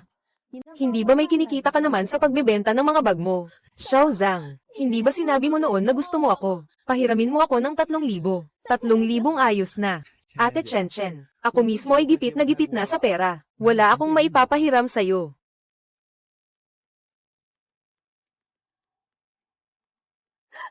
Oh.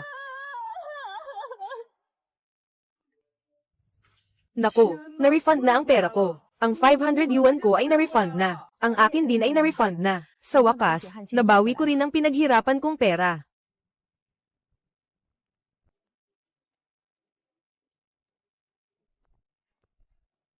Matapos ang pinagsamang investigasyon ng disiplina ng head office at ng hudikatura, na isinagawa kamakailan, si Leo ay pinaghihinalaang may malubhang paglabag sa batas at pagpapabeya sa tungkulin.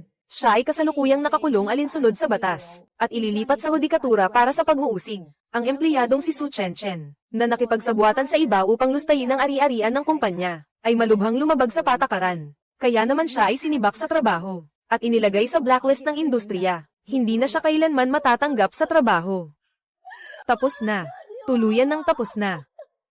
Tapos na rin ang lahat sa wakas. At may bago na rin akong landas. Binabati kita, pumasa ka sa interview. Tumaas ng 40% ang sahod. Tinatanggap mo ba ang alok? Tinatanggap ko.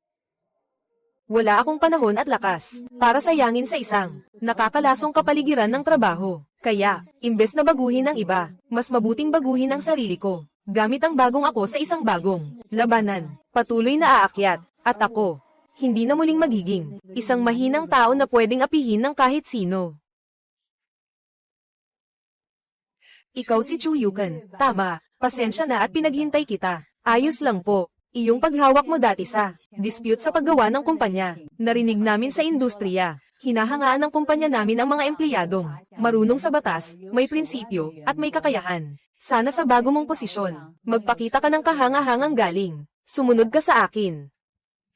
Kumusta? Ako si Lin Yu, ang bagong planner. Kumusta? Ako si Chu Yukan. Sana matulungan mo ako sa susunod. Naku, nakakahiya. Magkakatrabaho na tayo mula ngayon. Ano kasi, Yukan? Ganito kasi, may biglaang personal akong lakad ngayong Miyerkules. Kailangan kong mag-leave ng isang araw. Pwede bang makipagpalitan ka ng shift sa akin sa araw na iyon? Pasensya na, Lin Yu. May personal din akong lakad sa Miyerkules. Mukhang hindi ako pwede. Ganun ba? Ayos lang.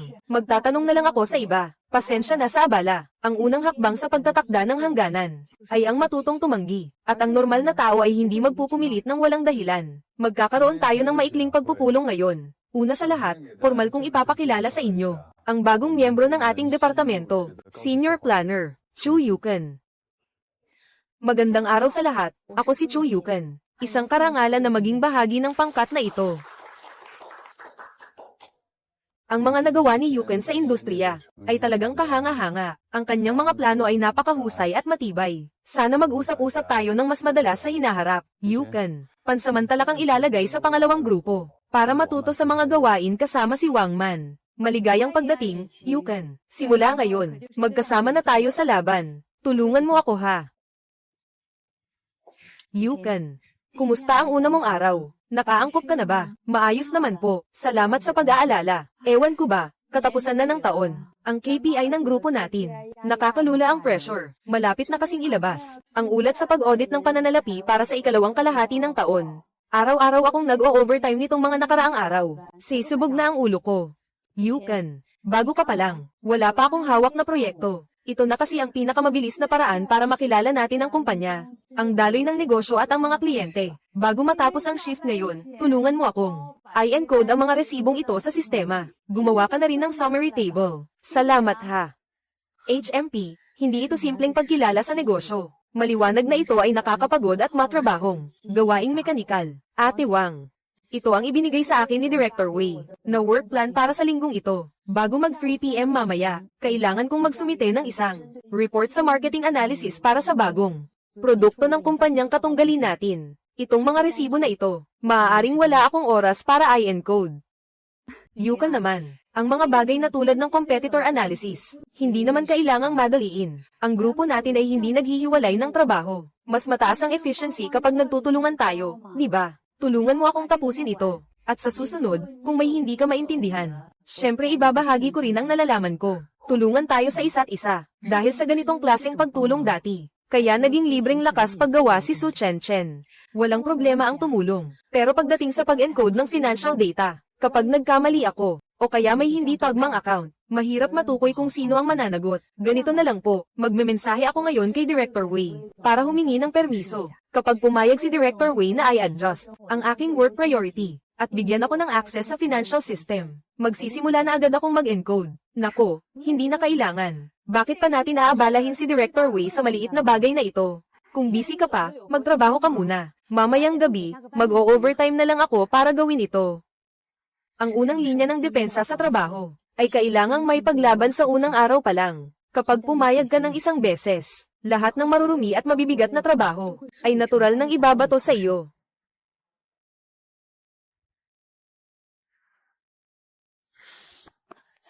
Chu Yukan, ikaw talaga.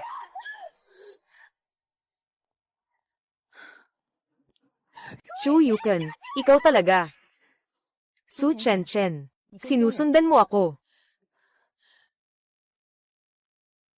Yukan, please, tulungan mo naman ako. Malapit na talaga akong maligo. Si Wang Hao, ang walang hiyang iyon. Pagkatapos naming maghiwalay, lahat ng utang niya ay ibinato sa akin. Ngayon, araw-araw siyang tumatawag para maningil. Wala akong trabaho, saan ako kukuha ng pambayad? Yukan, 3 araw na akong walang matinong kain. Oh, talaga. Bitawan mo nga ako, alisin mo ang kamay mo. Yukan. Alam kong tutulungan mo ako, tama ba? Alam kong dati ako ay nagkamali. Ikaw naman ay may malaking puso. Pahiramin mo ako ng 50,000, o kaya 30,000. Pahiramin mo ako ng 30,000. Pag nakahanap ako ng trabaho, ibabalik ko sa iyo kahit maging kalabaw pa ako. Anong nangyayari sa babaeng iyon? Bakit namimilit siyang manghiram ng pera? Mukha siyang kaawa-awa. Baka talagang may pinagdadaanan siya. Nako, sa panahon ngayon, ang nangungutang pa ang astang boss. Kapag hindi nagpahiram, ikaw pa ang lalabas na masama. Su Chen Chen. Maling tao ang nilapitan mo. Hindi ako nagmamay-ari ng bangko. At hindi rin ako charity worker. Chu Yukan. Paano ka naging ganito kawalang puso? Naging mabuti tayong magkatrabaho. Ngayon, malaki na ang sweldo mo sa malaking kumpanya. Ang 30,000 para sa'yo. Ay wala lang diba? Gusto mo ba talagang panoorin akong mamatay? Hoy, anong nangyayari dito?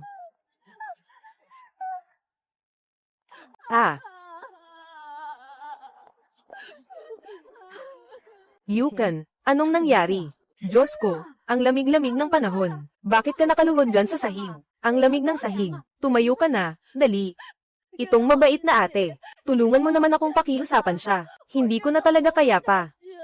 Yukan, kahit anong naging alitan ninyo noon, naghihirap na ng ganito ang tao. Hindi ka naman dapat manhid sa pakikiramay. Maraming nakatingin na tao dito. Nakakahiya. Oo nga, ate Yukan. Kawawa naman siya. Kung kaya mong tumulong, tumulong ka na. Kapag nagpahiram sa akin si Yukan, luluhod ako sa kanya. Pakiusap, tulungan ninyo ako. Nako, huwag kang lumuhad. Yukan, kung maluwag naman ang pera mo, tulungan mo na siya. Bilang tao, ang pinakamahalaga ay ang magkaroon ng malasakit. Ate Wang, tama ka riyan. Dapat talaga may malasakit ang isang tao. Dahil napakabuti at mapagbigay ni Ate Wang. Napaka-generous. Kung gayon, itong 30,000, bakit hindi na lang si Ate Wang ang magpahiram? Ha? Ako, bakit ko siya papautangin? Hindi ko naman siya kamag-anak o kaibigan. Hindi ko siya kilala. Sige, ipakilala kita. Siya si Su Chen Chen. Dati kong katrabaho. 1 buwan na ang nakalipas. Nakipagsabuatan siya sa dati naming boss. At pinilit ang buong kumpanya na ibawas mula sa sweldo ng mga empleyado para mag-donate sa kanya. Nakalikom sila ng 60,000. Ang sapilitang pagbabawas sa sweldo para sa donasyon. Hindi ba't pagnanakaw na iyon? Ang kapal naman ng mukha nito. Pagkatapos makuha ang perang panggamot, itong si Miss Su, dumiretso agad sa mall, at bumili para sa sarili niya ng isang bag na nagkakahalaga ng 20,000. At ipinagmalaki pa sa social media. Wala akong pera, ginastos ko lahat. Bumili ako ng bag. Binayaran ko lang ang minimum sa credit card ko. Nang maglaon, nag-report ako gamit ang tunay kong pangalan. Ang dating boss, dahil sa paglustay ng pondo, ay dinala ng mga awtoridad. Napilitan siyang ibenta ang bag para mabayaran ang perang nalustay. At tuluyan ng naban sa industriya. Ate Wang. Ang isang manloloko na pati pinaghirapang pera ng katrabaho, ay niloloko para makabili ng bag. Sigurado ka bang gusto mong ipakita ang iyong malasakit sa pamamagitan ng pagpapahiram sa kanya ng pera? Eh anong sinasabi mo? Bakit ko naman papautangin ang ganyang klaseng tao? Nakakagulat talaga. Chu Yukan, puputukin ko ang bibig mong iyan. Ikaw ang may kasalanan ng lahat sa akin.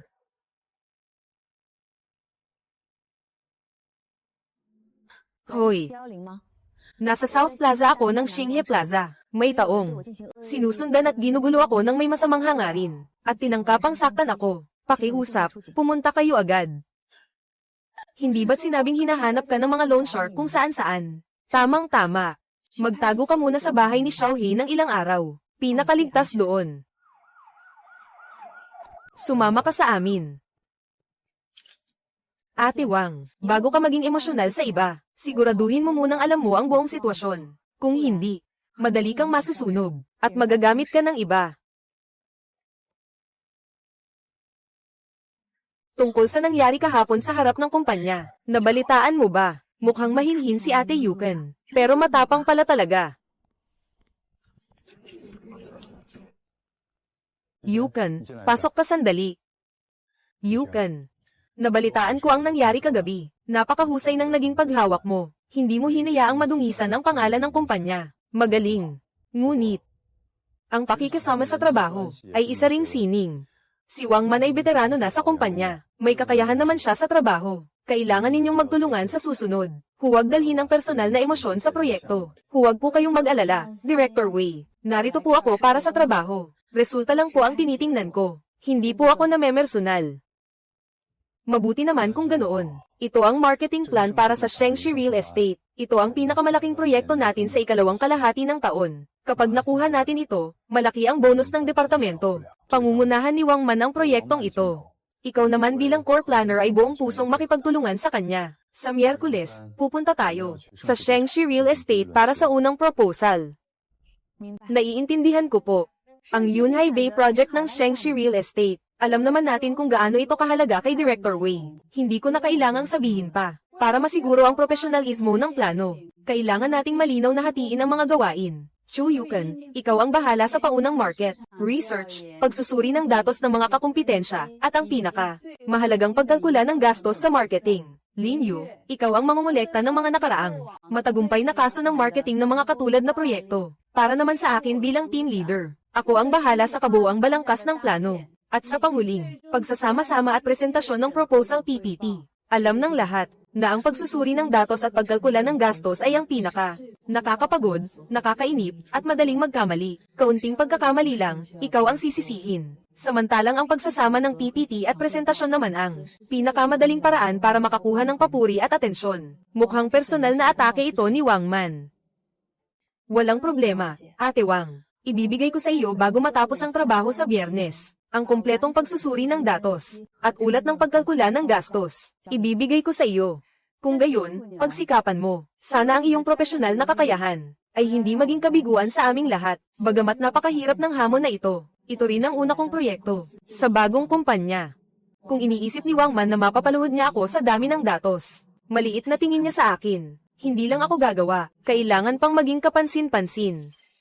1.85 milyon. Kinuha ko ang halos 3 taon. Lahat ng lokal, data ng benta ng mga high-end na proyekto, base sa aktual na conversion rate ng mga kakumpetensyang kumpanya. Matapos ang paulit-ulit na pag-analisa at pagkalkula, nakuha namin ang pinal na gastos sa marketing. Ito ang pinakamababang, ligtas na margin para maabot ang inaasahang dami ng kliyente ng proyekto ng Yunhai Bay. Ipinadala ko ang lahat ng datos kay Wang Man. Kasabay nito, nagpadala rin ako ng kopya kay Director Wei. Chu Yukan, anong ibig mong sabihin? Ate Wang, may problema ba sa email? Huwag kang magkunwaring inosente sa akin. Pinapadala ko sa iyo ang datos sa akin. Bakit mo naman ipinadala kay Director Wei? Itong simpleng gawain lang. Kailangan pa bang ipangalandakan sa boss? Ate Wang, nagkakamali po kayo. Ayon sa proseso ng kumpanya, ang mahahalagang datos ay dapat na ipadala sa kabuuang tagapangasiwa ng proyekto para agad na ma-assess ng boss ang panganib ng proyekto. Sumusunod lang po ako sa patakaran. May problema po ba? Sige, ang lakas ng loob mo. Sana ang datos mo, kasing tigas din ang bunganga mo. Kapag nagkamali, pananagutan mo lahat. Magsimula na tayo. Ito ang aming pinal na budget sa gastos. 1.2 milyon. Ang resulta ng kalkulasyon na ipinadala ko sa kanya ay malinaw na 1.85 milyon. Pero basta-basta niyang binawasan ng 650,000. 1.2 milyon. Mahusay ang pagkontrol sa budget na ito. Sa ganitong paraan, sa ating quotation, tayo ay magkakaroon ng malaking bentahe. Yukan, ang iyong data model ay napakahusay at matatag. Opo, Director Wei. Para mapababa ang gastos, kami ni Yukan ay ilang gabing nagpuyat sa pagsusuri, in-optimize ang mga paraan ng paglalabas ng ads. Kaya napiga namin ang bawat porsyento. Desisyon ng grupo. Sinasadya niyang baguhin ang datos. At gusto pang ako ang pagbayarin sa kasalanan niya. Sino ang sasalo ng kakulangan? Paumanhin, makikisabad lang po. Director Wei. Ang datos ng gastos na nasa screen ay hindi mula sa aking kalkulasyon. Ang tunay na budget ay 1.85 million. Yukon, baka nagkakamali ka lang. Kahapon kinumpirma ko pa sa iyo. Ang datos na ito, hindi ako nagkakamali. Chu Yukon, anong ginagawa mo? May meeting pa tayo ngayon. Dahil ito ay project review. Dapat tingnan ang orihinal na datos. Ito ang orihinal na ulat ng datos, na isinumite ko noong Biyernes. 1.85 million. Bawat gastos dito ay may pampublikong record at pinagmulan. Bawat isa ay may katumbas na target na bilang ng kliyente. Ate Wang, ang 1.2 million sa PPT ay hindi mula sa aking kalkulasyon. Yukon, ang paghamon mo sa plano ng grupo sa harap ng lahat ay hindi yata nararapat. Maaaring pag-usapan ang plano ng grupo, ngunit hindi maaaring huwad ang datos. Huwag mo akong basta-basta sisihin ng walang basehan. Yunhai Bay, para sa mga high-end na kliyente. Ang cost per lead sa online, lumagpas na sa 300 yuan, para maabot ang customer volume, na hinihingi nila, 1.85 million. Iyan na ang pinakasagad na resulta. Ate Wang, ang 1.2 million sa PPT ninyo, may discrepancy na 650,000. Hindi ko alam kung paano ninyo ito napababa. Kung nakahanap kayo ng mas murang, exclusive channel, pakipakita naman po ninyo sa amin, ang konkretong detalye ng channel at quotation. Nag-iwan pala siya ng alas. Wang Man. Yung detalye ng channel na sinasabi ni Yukon, ilabas mo nga.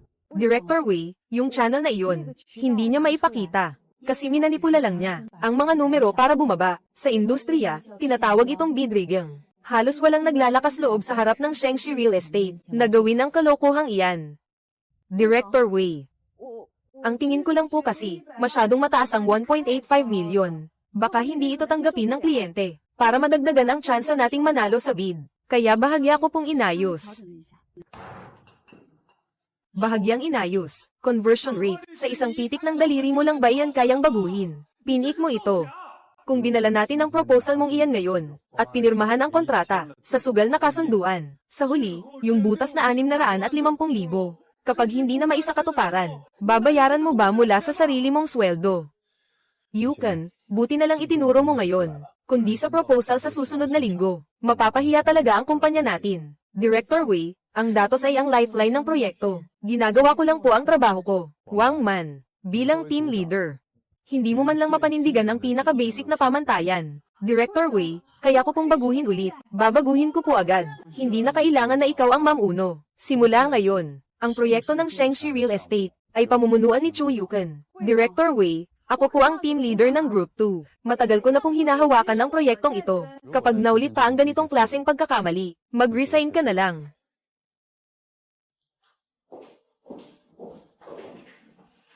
Chu Yukon, naglakas loob kang tapakan ako para umangat. Maghintay ka lang. Ang galing ni Chu Yukon ngayon. Talagang pinahiya niya si Wang Man. Kasi naman, sinubukan siyang ipahamak ni Wang Man. Pero si Wang Man ay, ang halimaw ng Group 2. Ilang araw na lang bago ang proposal sa Miyerkules. Kailangan kong gamitin ang lahat ng resources ng Group 2. Kuya Lee, paki-follow up naman. Yung draft ng main visual poster. Kailangang may direksyon na bago mag-end of day. Sige, busy ako ngayon. Babalikan kita mamaya. Xiao Jiao, yung quotation para sa offline venue. Kumusta na ang pag-aayos? Kailangan sa meeting mamayang hapon. Matatapos na po agad. Sisiguraduhin kong hindi maantala. Yung taong gustong magamit ako. Chu Yukon, masyado kang inosente.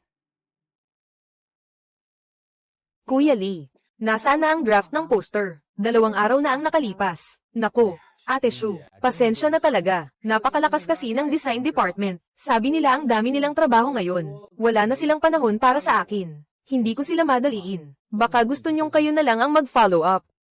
Xiao Jiao, yung quotation para sa venue. Tapos na ba? Tapos na po, tapos na po. Ate Chu, paki-check na lang po.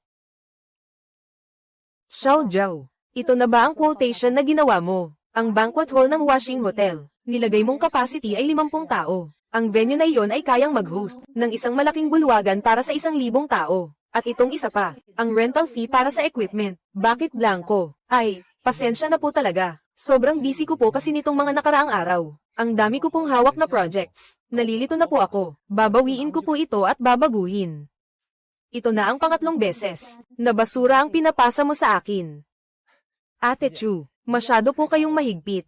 Dati naman po, kapag kami ni Ate Wang ang gumagawa ng proyekto, ganito rin naman ang ginagawa namin.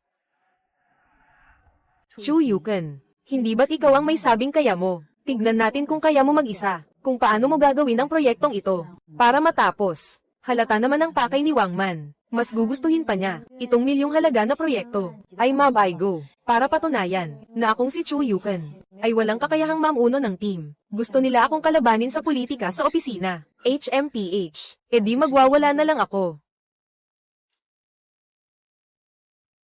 At magsusumbong. Sige, magsumbong ka. Walang mananagot dito. Tignan natin kung kaya tayong tanggalin lahat, ni Director Wei.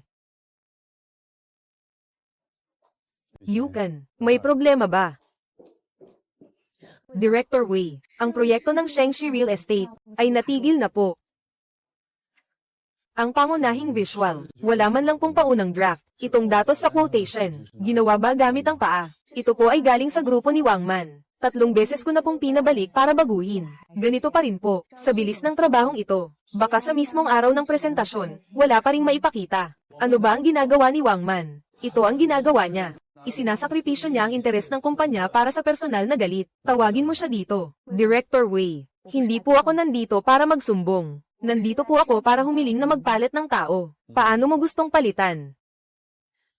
Sinawang manati yung mga lumang empleyado, dahil sila ay masyadong abala. Hindi na po natin sila aabalahin pa. Humihiling po ako na ilipat si Linyu, at 2 interns pa para sa akin. Chu Yukan.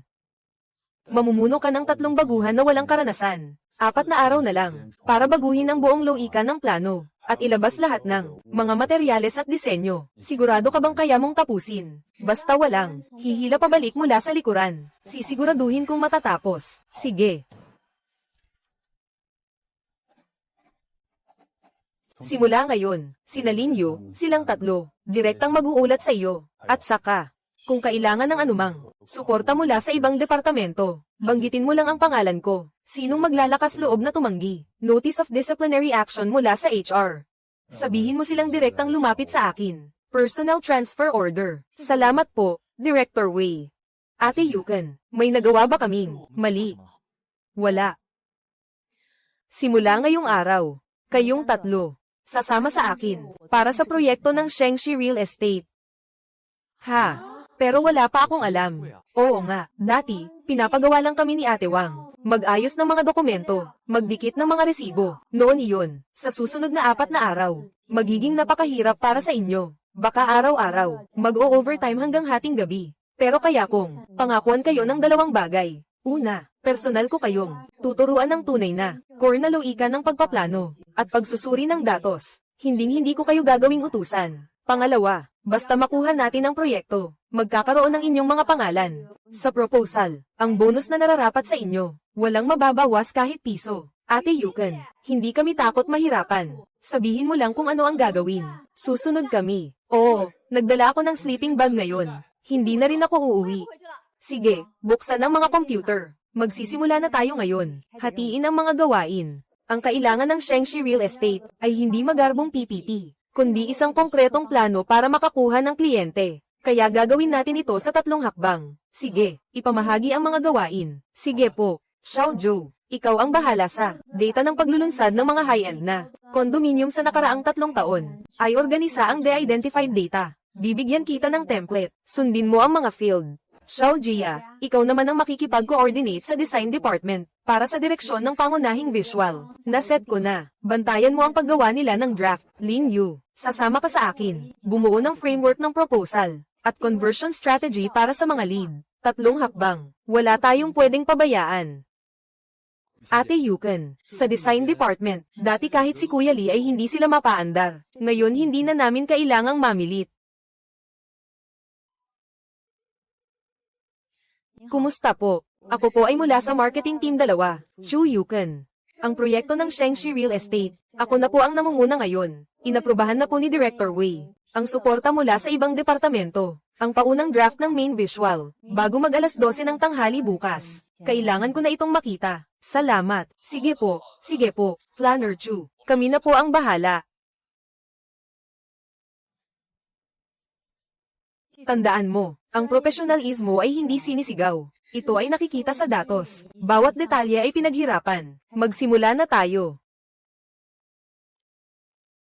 3 sunod-sunod na sales report. Puro OJT na walang ambag. Gusto ko ngang makita kung ano pa ang kaya niyang gawin.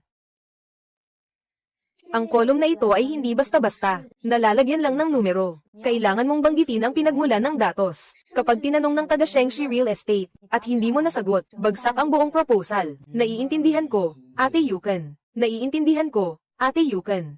MacBook P. Akala ni Wang Man na kapag inalis niya ang mga tauhan, mapipigilan na niya ako. Nakalimutan niya, ang tunay na leader ay hindi naniniil gamit ang posisyon, kundi tinitiyak na ang bawat isa na sumusunod sa iyo ay nakikita ang kanilang sariling halaga. Ate Yukan, ipinadala na ng design department ang paunang draft ng main visual. Ang bilis naman. Masyadong malamig ang kulay. Kailangan ng mas matapang. Yunhai Bay ang pasukan ng lote. Masyadong malamig ang kulay. Kailangan ng mas matapang. Yunhai Bay ang pasukan ng lote. Ang target ng Yunhai Bay ay mga pamilyang may mataas na net worth. Kailangan ng init. Kailangan ng pakiramdam ng pag-aari. Gawin nilang sunset gold ang kalangitan. Sa poster na ito, magdagdag ng isang sales proposition. Napakaganda ng linyang ito. Tagos sa puso.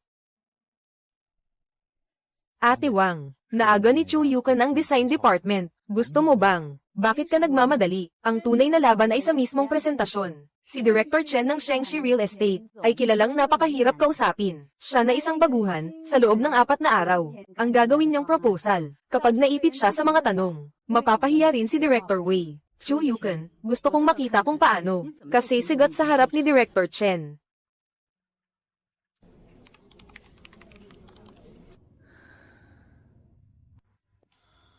Lin Yu, ay double-check mo ang pahina ng cost accounting. Binago ko ang formula ng conversion rate. Ate Yukan, tapos ko nang i-verify ang lahat ng datos ng competitor. Bawat isa ay may kaukulang sanggunian. Magaling. Bukas, sasama kayong lahat sa akin. Sasama rin kami.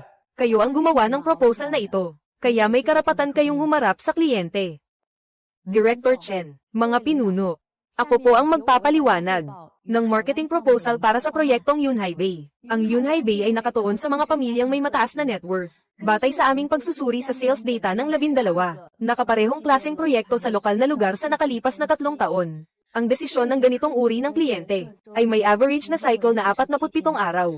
Ang halaga ng pagkuha ng bawat online na kliyente ay lumalampas sa 300 yuan. Marami na po akong nakitang datos. Isang bagay lang po ang itatanong ko. Bakit ang inyong halaga sa pagkuha ng kliyente ay 1.85 milyon? Ang ibang mga kumpanya ay nagre-report ng 1.2 hanggang 1.3 milyon lamang. Eto na po, ito mismo ang kahinaan ninyo. Director Chen, ang mga kumpanyang nagpe-press yung 1.2 milyon. Masasabi ko po sa inyo ng may pananagutan. Hindi nila maabot ang ipinangakong dami ng kliyente. Ito po ang tunay na kalakaran ng gastos sa pagpapatupad ng mga murang plano. Sa simula, nananalo sila sa mababang presyo. Ngunit pagkatapos makapasok, tiyak na gagamit sila ng mga paraan upang sabihing hindi maabot ang target na epekto at paulit-ulit na humihingi ng dagdag na budget. Sa huli, ang aktwal na gastos ay kadalasang lumalampas sa 2 milyon. Sa industriya, ito ang tinatawag na panloloko sa bid. Niloloko nila ang kliyente para pumasok, tapos dahan-dahan kanilang guguluhin. Director Chen, sa inyong kalibre, sa tingin ko po ay hindi ninyo magugustuhan ang pakiramdam na paulit-ulit na hihingan ng dagdag na budget sa kalagitnaan. Ituloy mo, ang aming 1.85 milyon ay ang pinakamababang halaga na. Ito ang totoong gastos matapos naming pisilin ang lahat. Bawat sentimo ay may detalyadong breakdown kung saan napupunta. Hindi kami nangangako ng mga numero na puro hangin. Ngunit ang aming pangako, bawat numero, ay maipapatupad. Lao Wei. Itong bagong planner ng inyong kumpanya ay magaling, Director Chen, si Chu Yukan ay ang aming bagong, na-hire na senior planner. Shao Chu, dahil sa tapang mong ilantad, ang mga panloloko ng iba sa harap ko, pipirmahan ko na ang kontratang ito, ang taunang framework agreement, at lahat ng susunod na proyekto ay sa inyo na. Salamat po sa tiwala, Director Chen. Tungkol po sa pagpirma, hindi po kayo mag-alala, susundin ko po ang inyong mga sinabi. Wang Man, sakto nandito ka na. Balikan mo at ayusin ang listahan ng mga proyekto para sa handover ngayong quarter. Director Wei, handover. Anong handover? Inilipat kita sa admin department. Maluwag doon. Bagay sa'yo. Director Wei, 5 taon po ako sa Group 2. 5 taon. At ang natutunan mo lang ay ang manloko sa bidat. Mangguhit ng paa pababa sa mga baguhan. Buti na lang at nasalo ito ni Chu Yuken. Kung hindi, ang deal sa Shengshi Real Estate ay nabigo na. Kaya mo bang panagutan iyon? Manager Chu, may oras ka ba pagkatapos ng trabaho ngayon? Pwede bang maglaan ka ng kaunting oras para sa akin? Ano po ang nais pag-usapan, Director Wei? Hindi tungkol sa kontrata, hindi tungkol sa proyekto. Kumain tayo.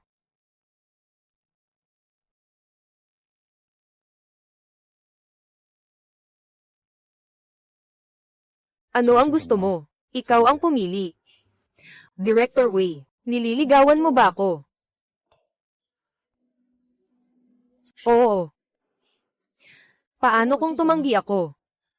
Kung gayon, tatanggapin ko ang pagtanggi mo. Hindi ako mamimilit, at hindi ito makakaapekto sa trabaho. Kung gayon, magsimula tayo sa hapunang ito. Sige. Handa na po ba kayong dalawa na umorder? Oo. Lin Yu, Project Manager. Ate Lin, mukhang hindi ko kayang tapusin ang data na ito. Pwede mo ba akong tulungan dito? Kaya kitang turuan, pero kailangan mong tapusin ang sarili mong trabaho.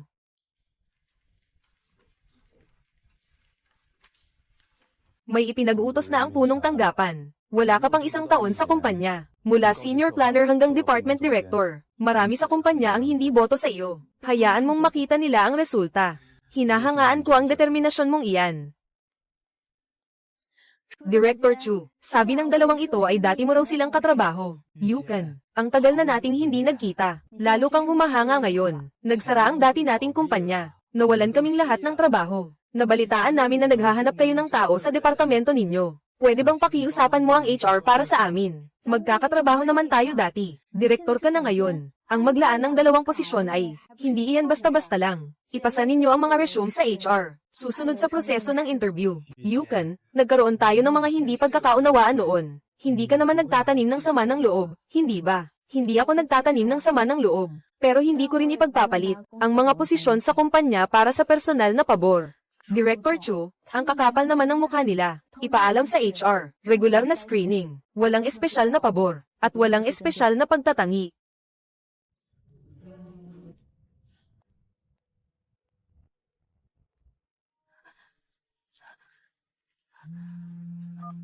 Su Chen, lumabas na ang desisyon ng korte. Kung hindi mo babayaran ang utang mo, maghahain kami ng mosyon para sa writ of execution. Pinangunahan ng Xinghe Planning at Shengshi Real Estate. Ang proyektong Yunhai Bay ay isang malaking tagumpay. Ang pinuno ng proyekto, si Chu Yuken, ay formal nang itinalaga bilang direktor ng Departamento ng Pagpaplano ngayong araw. Ikaw si Su Chen. Tama, mayroon ka pang mga hindi nababayarang obligasyon sa ilalim ng iyong pangalan. Mangyaring sumama sa amin para sa investigasyon. Wala akong pera, wala na akong anuman. Kung gayon, haharapin natin ito ng naaayon sa batas.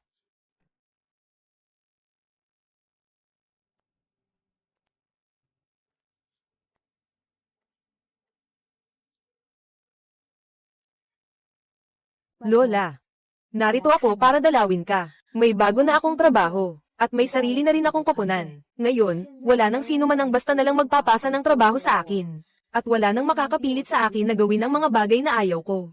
Kung natutunan ko lang sanang tumanggi ng mas maaga noong araw na iyon. Lumakas ang ulan. Samahan mo pa siya sandali. Sige.